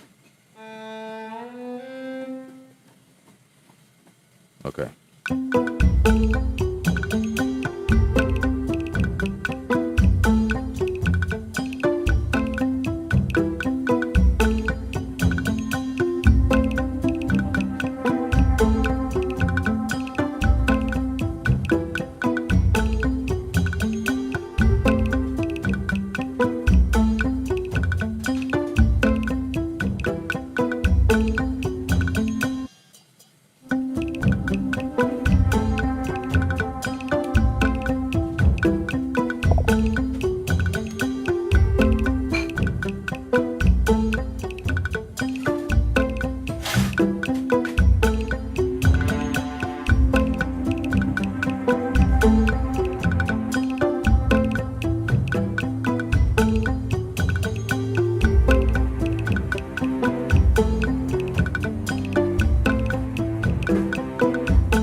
Oh boy, hate that.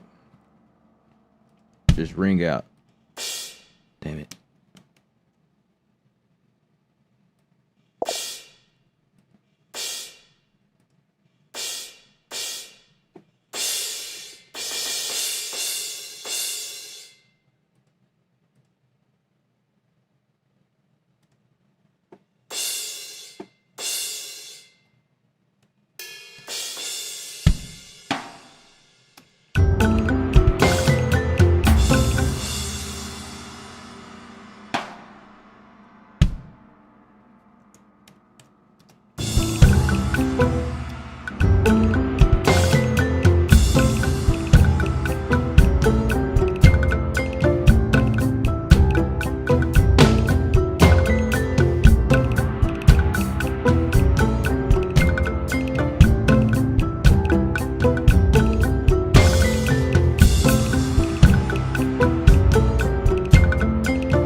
Didn't mean to do that.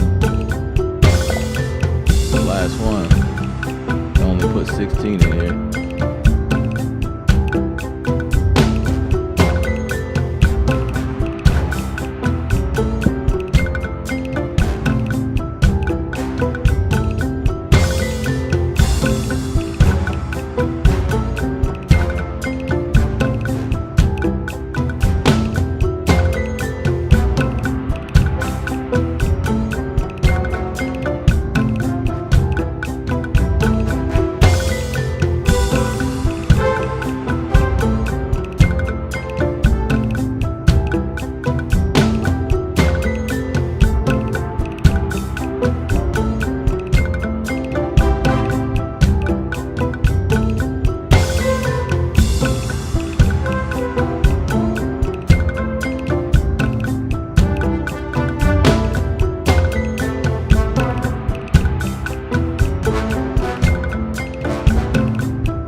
I'm having fun, guys.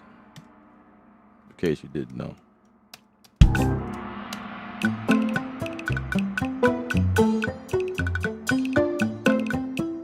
Now I gotta get some Spitfire. Oh, I gotta load it up. Oh, I forgot.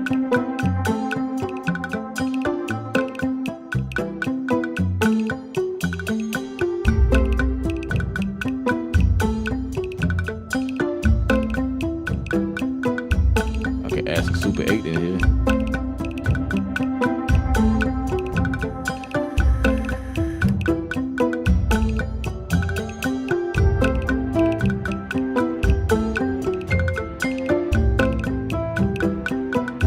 Man, I apologize. I ain't been like.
I like it.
Let's see. How does that come in? I think I'm gonna record it. And just whatever goes, whatever happens. Hey.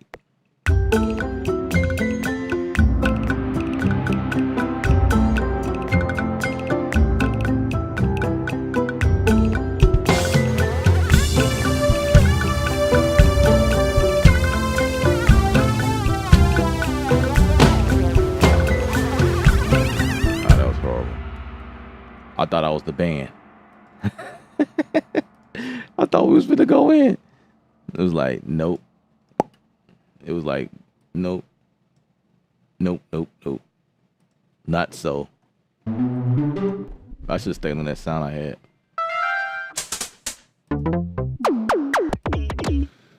Okay, let's see, let's see.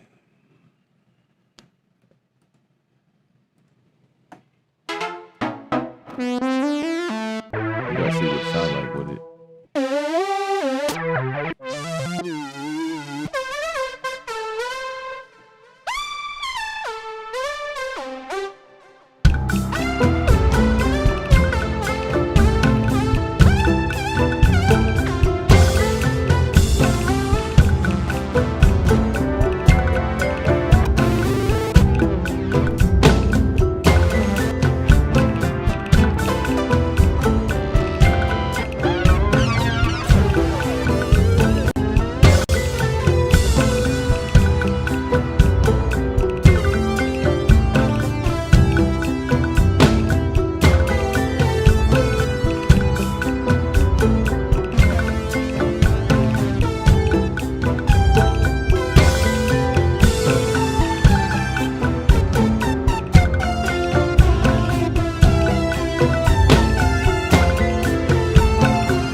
device's default and try to find, let's see, preset.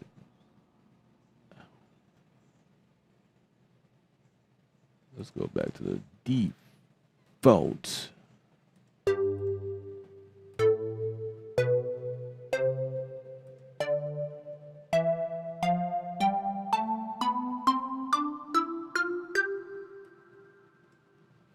You know what? I'm gonna do myself a favor and I'll rewind this video and see what was it that I was playing with. Ha! Check that out.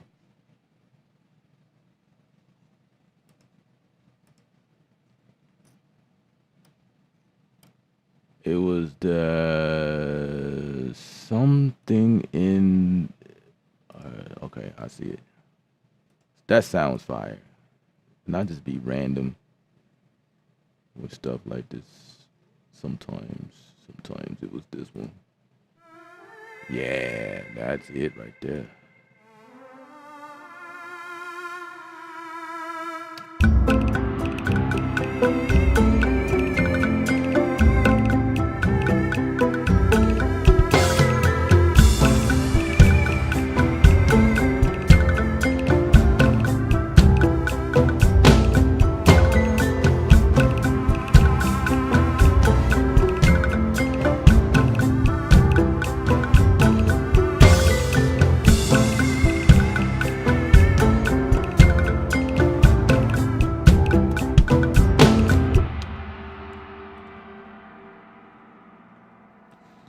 Yeah, I can go on and on and on and on and on and on and on and on and on and on. This is the type of stuff I like to do.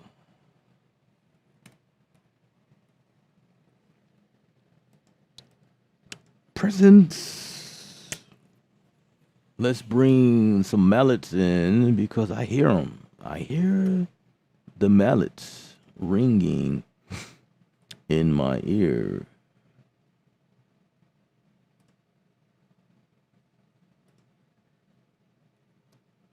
Mallets. I hear marimbas.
catch that little part.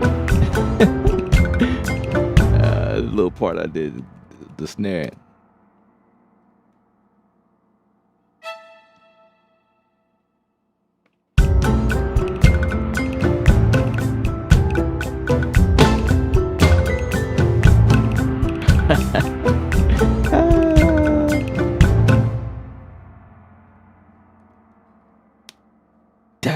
God.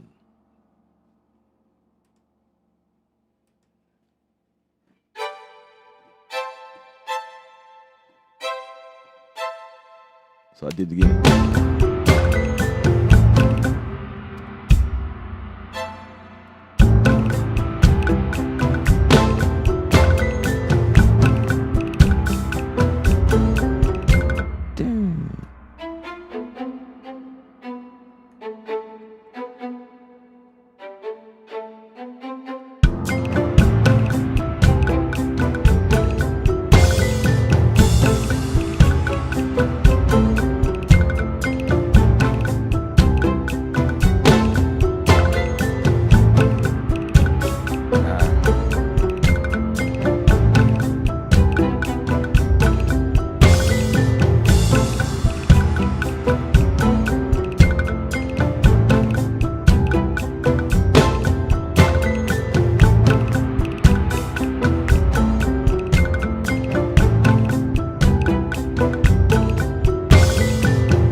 I'm just vibing.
All right, let's just from the top.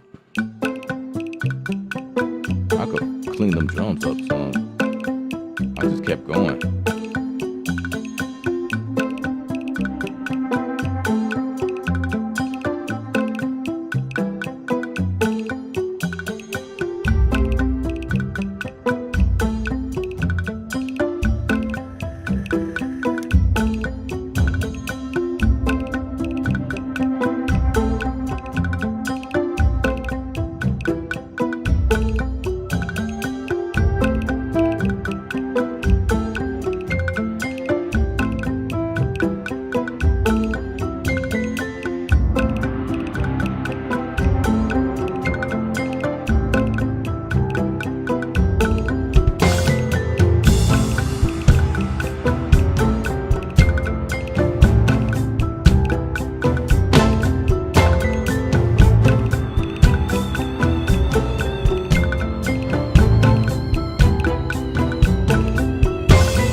I need a riser in there.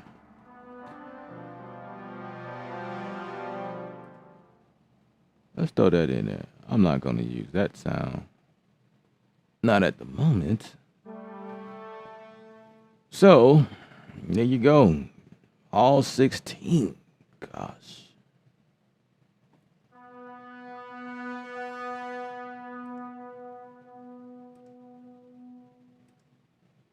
Sometimes this happens for me. All 16 get used.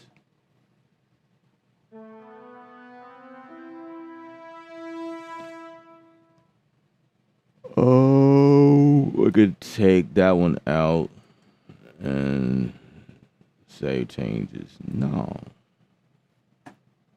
Okay, let's get the rise hit. Rise hit in here. This will be 15, I think.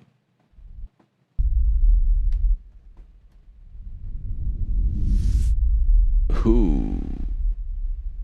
Yeah. Oh, I guess. I double clicked it.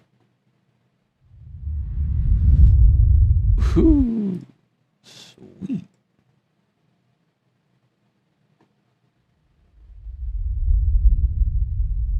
Trying to find one not so.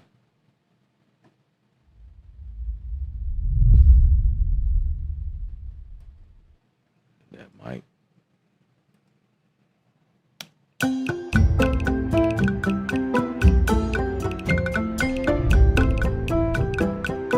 Oh, I can do that right here.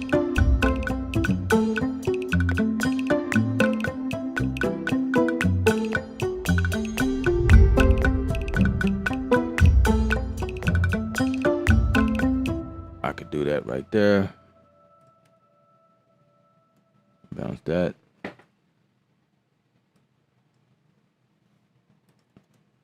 That's cool. Come back out. And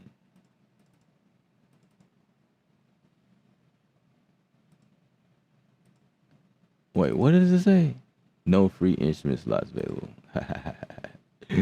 That's funny.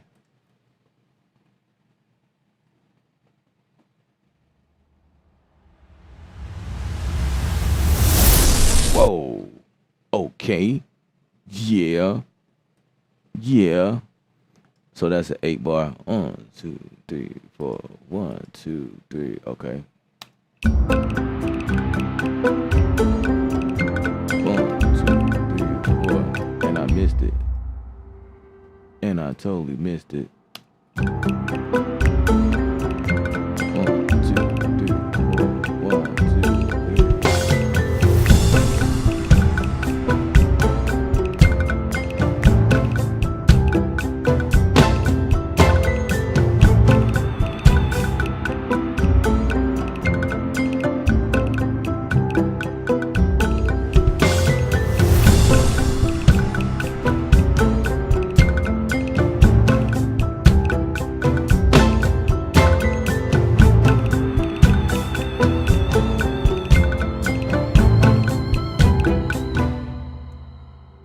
like that. Sounds so amazing. Sounds so amazing. It's kind of stuff I like. Orchestral stuff. Probably need to do more of this type of stuff on stream. I don't know. Thank you, Devin, for reminding everyone that they should be here. Discord.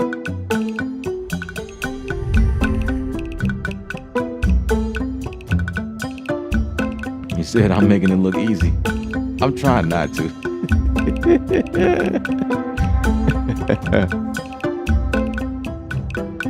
Man.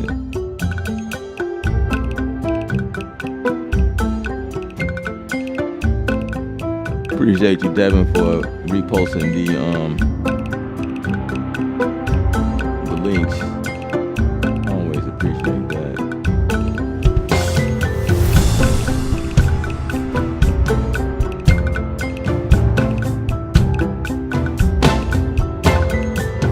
Awesome.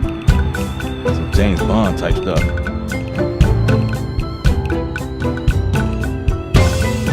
got to walk like this.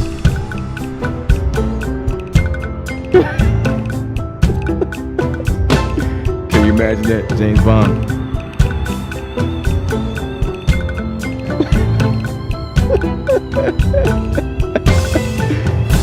Oh man, I'm having way too much fun. Way too much fun.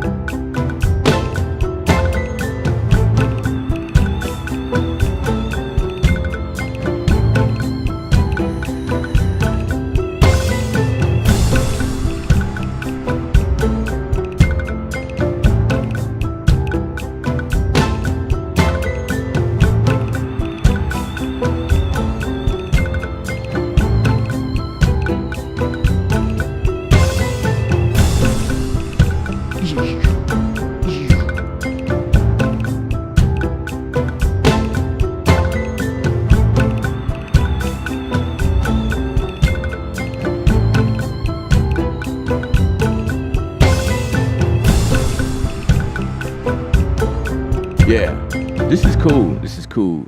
I had an amazing time creating this stuff. This is what it's all about.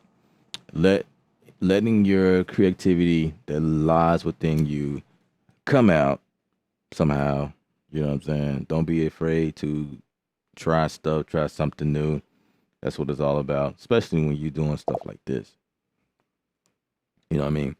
But it does help to have a general idea of how music is done using instruments, understanding, understanding, overstanding how things are being articulated. Native Instruments does a good job with how they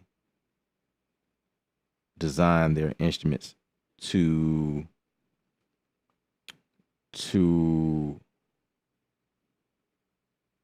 work like real instruments, so that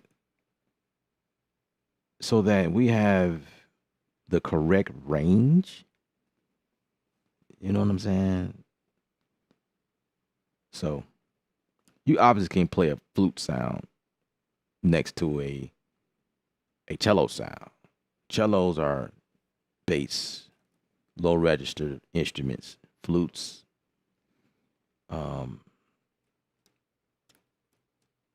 clarinets,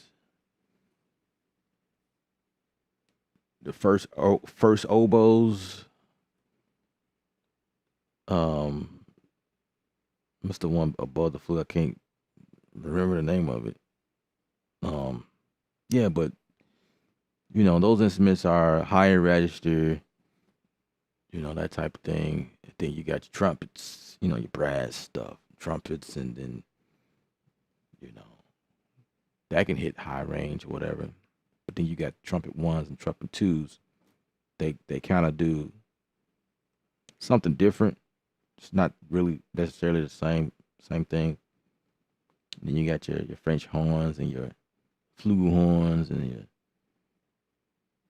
your tubas, your trombones. Oh, I love me some bones. Gotta love some bones. Just understanding where that stuff sits. It definitely helps. And then on top of that, having like atmospheric type stuff, like the ash light, the fairlight, the starlight, starlight, and then you got Arcus in here. Oh my God, so much stuff that Native Instrument has. This video started out with playing with Nylon. I don't know how we got here. I don't know. You can still hear the guitar, but yeah, that's what it is. This string ended up being a orchestral 007 type vibe,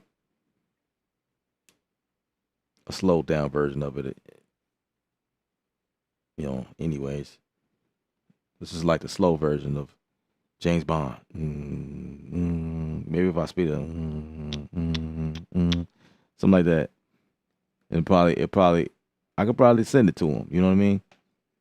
They'll probably be inspired to make a new movie just based off that. I don't know.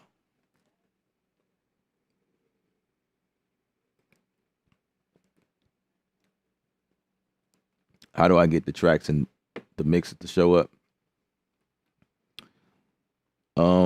Well, right now they're really not showing up, but that's what we're here for, right? I hope I have the knowledge to use all that by the time the next summer sale comes out. Yeah, man, if you just stick around, man, of course, you're going to be in here. You're going to be the next sensei.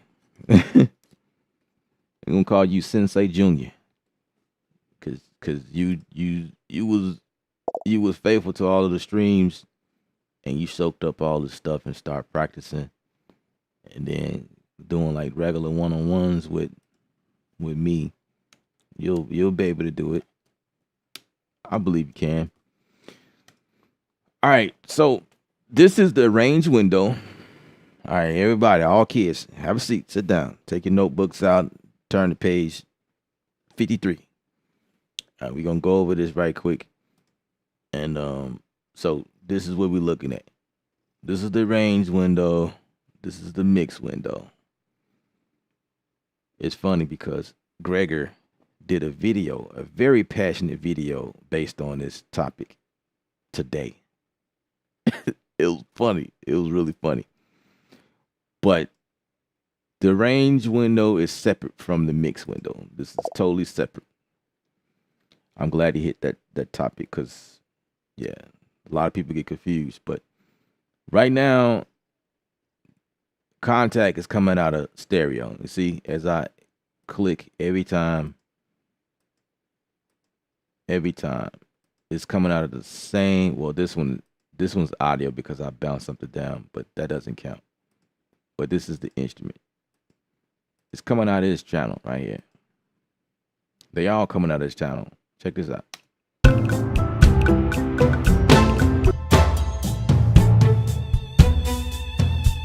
Everything else is coming out of all the other channels because it's a different instrument.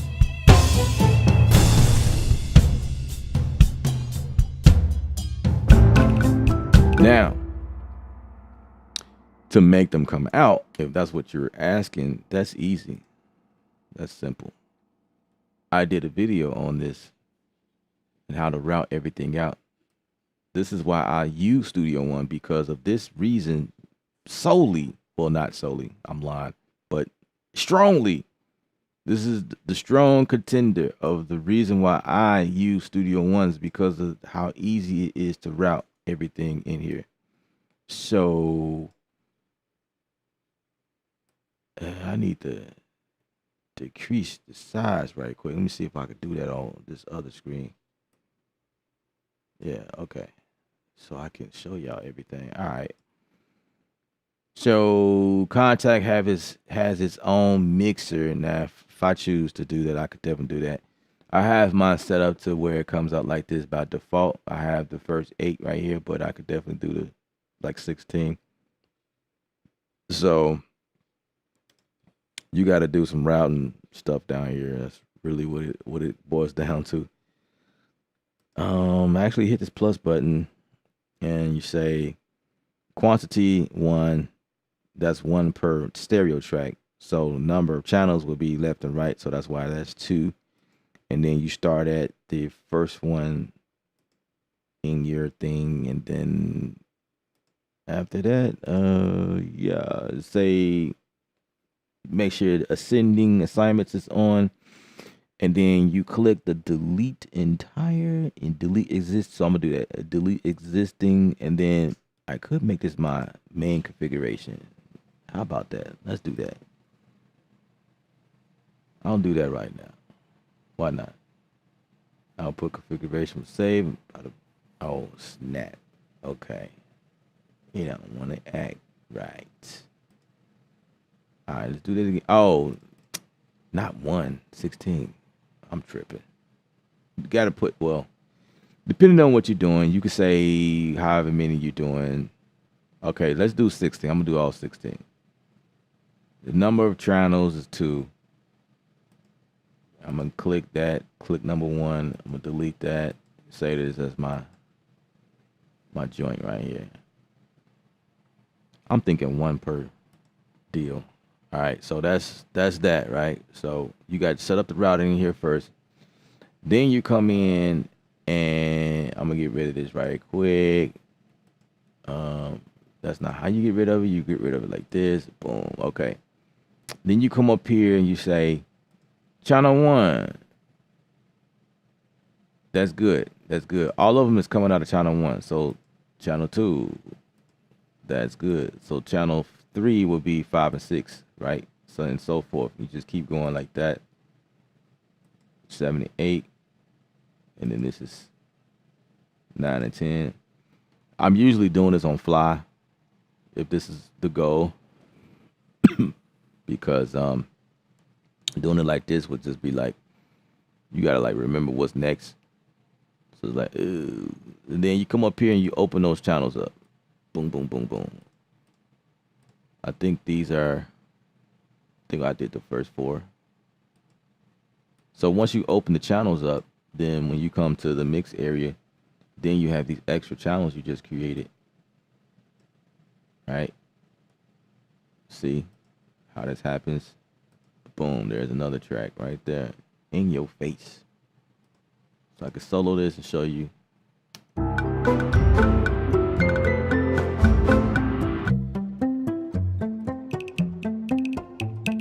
So now everything is coming out of individual channels. And then I can put EQ, compression, send this to reverb, whatever I have to, just like a regular channel.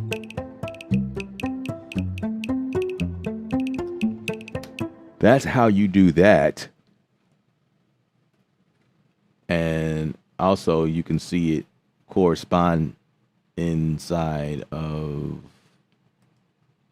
the tracks here.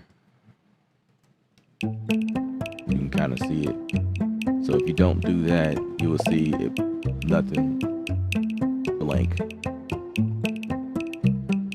Also, something you guys probably didn't know, like people want to know how to route, but they don't know that you can also put effects on these things. Yes, indeed. You just got to open it up. And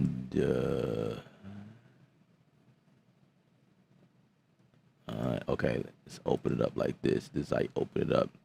I can come in here and put filters and stuff on here if I want to.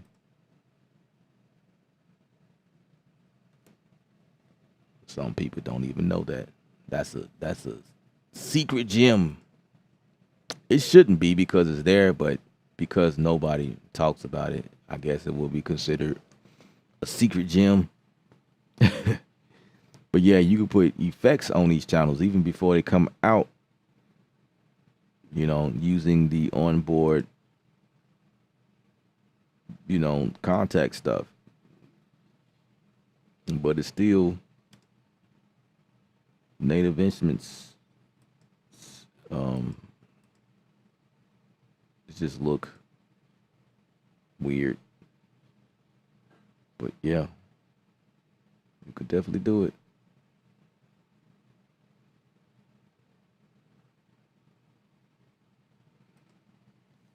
Yep, that's how that goes. That's how that goes. It just, you know, takes some time to get used to it. I hope that was helpful.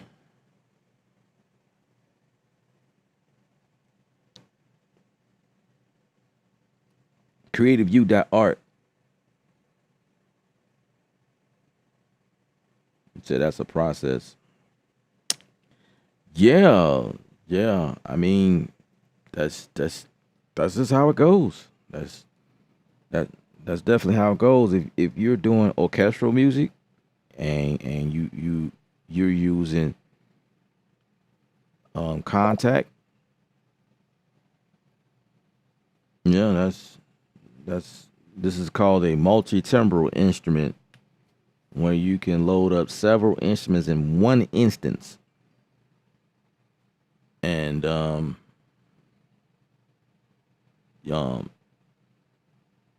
there there are templates, you know, like that's I have set up a template before. I just find myself not using it because I do something different every time. But I used to sell templates actually.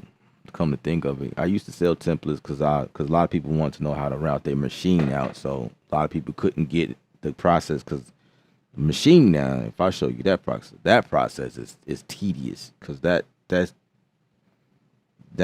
situation is like it doesn't make sense at all. But um, I don't use that. I hardly route stuff in machine if I need to like bring everything out like pad by pad. I just usually export them all in one take and just bring it back in the project and I got everything. I don't really care for that routing stuff. I just do stereo. That's just me. I kind of mix on the fly. That's just kind of how I've been doing things. But I would definitely route contact. I've done that several times because I need to immediately throw effects and stuff on an instrument. I mean, actually, it's easy. I mean, you think that this is a tedious process. Wait till you try to do this in Ableton Live. Wait till you try to articulate this in Bitwig. Wait till you try to do this in Logic. Wait till you try to do this anywhere. The process is a lot more. It's more steps involved. Studio One I find to be the simplest way to route stuff if need be. You know what I'm saying? Yeah, it's definitely a tedious process, but I guess it's not that bad for me because I'm also a mix engineer. Speaking of mixing engineer, I just got the files from my client. I was reading the text message, and that's what I'm going to be doing once I end this stream. I'm gonna hop on that. That's a process.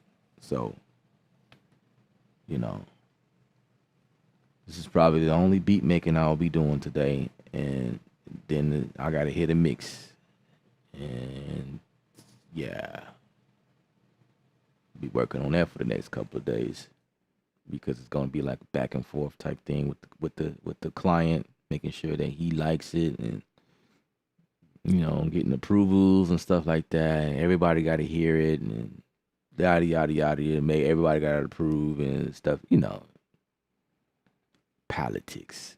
That's how the stuff goes. You know.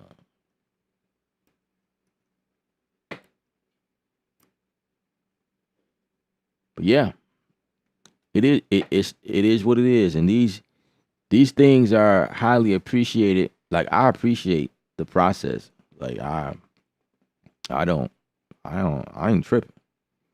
I appreciate it. You know that there's an option to do this. Oh wait till you see what it is to automate. Like you thought that was something.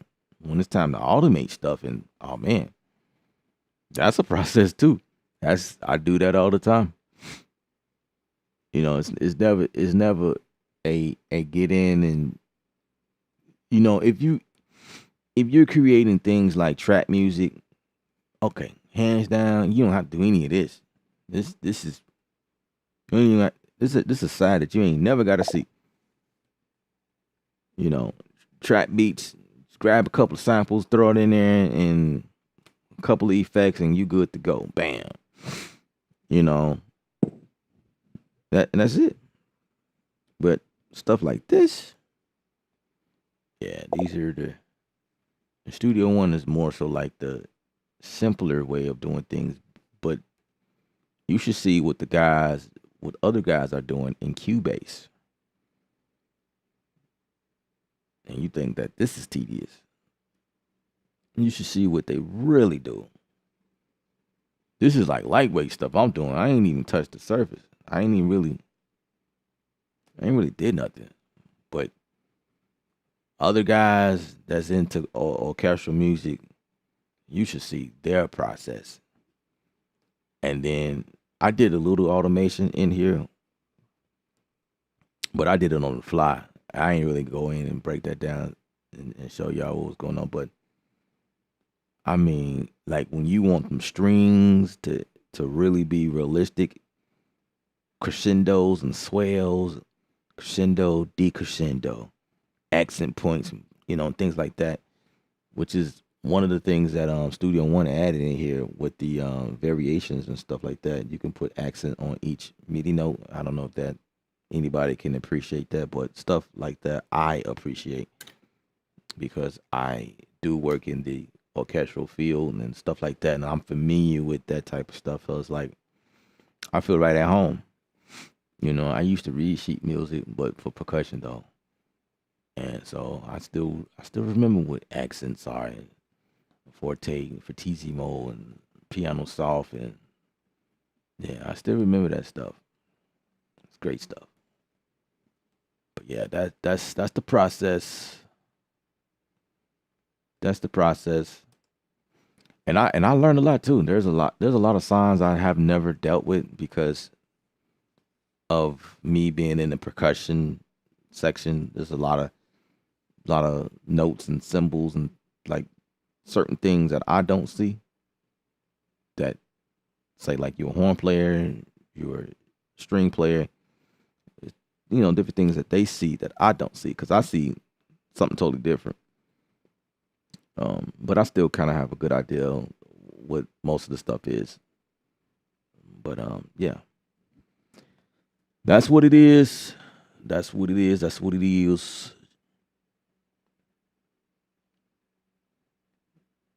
So are they paying me?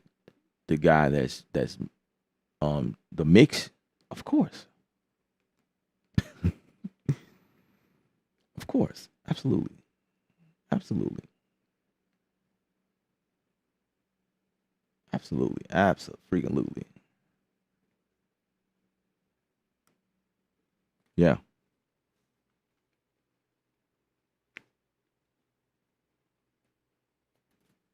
Yeah. Yeah. Absolutely. All right, that's all I got. That's all I got. That's all I got. So one last time, join the Discord. If you guys enjoyed yourself, join the Discord. Creative Sound. Kreatve.com. I'm sleepy, man. Kreatve.com/Discord. And let's meet. Allow me to meet you and get to know you better. You know, I welcome all of my subscribers to. I like to build relationships, and you know, you guys hear me talk all the time. I like to interact with you guys. That platform is for y'all to shine. That's how I look at it. You guys shine. So that's all I got. I got to get back to work. I'll play this beat or this piece, this composition. That's what it is. That's what it is.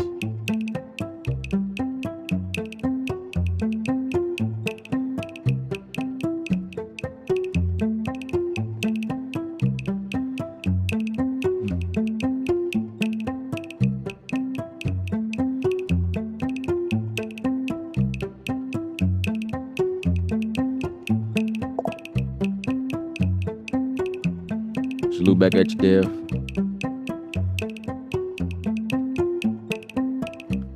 I'm tripping. Let's start that over again because stuff is soloed and muted.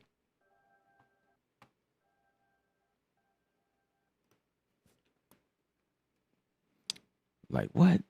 Playing the same thing over and over and over and over and over.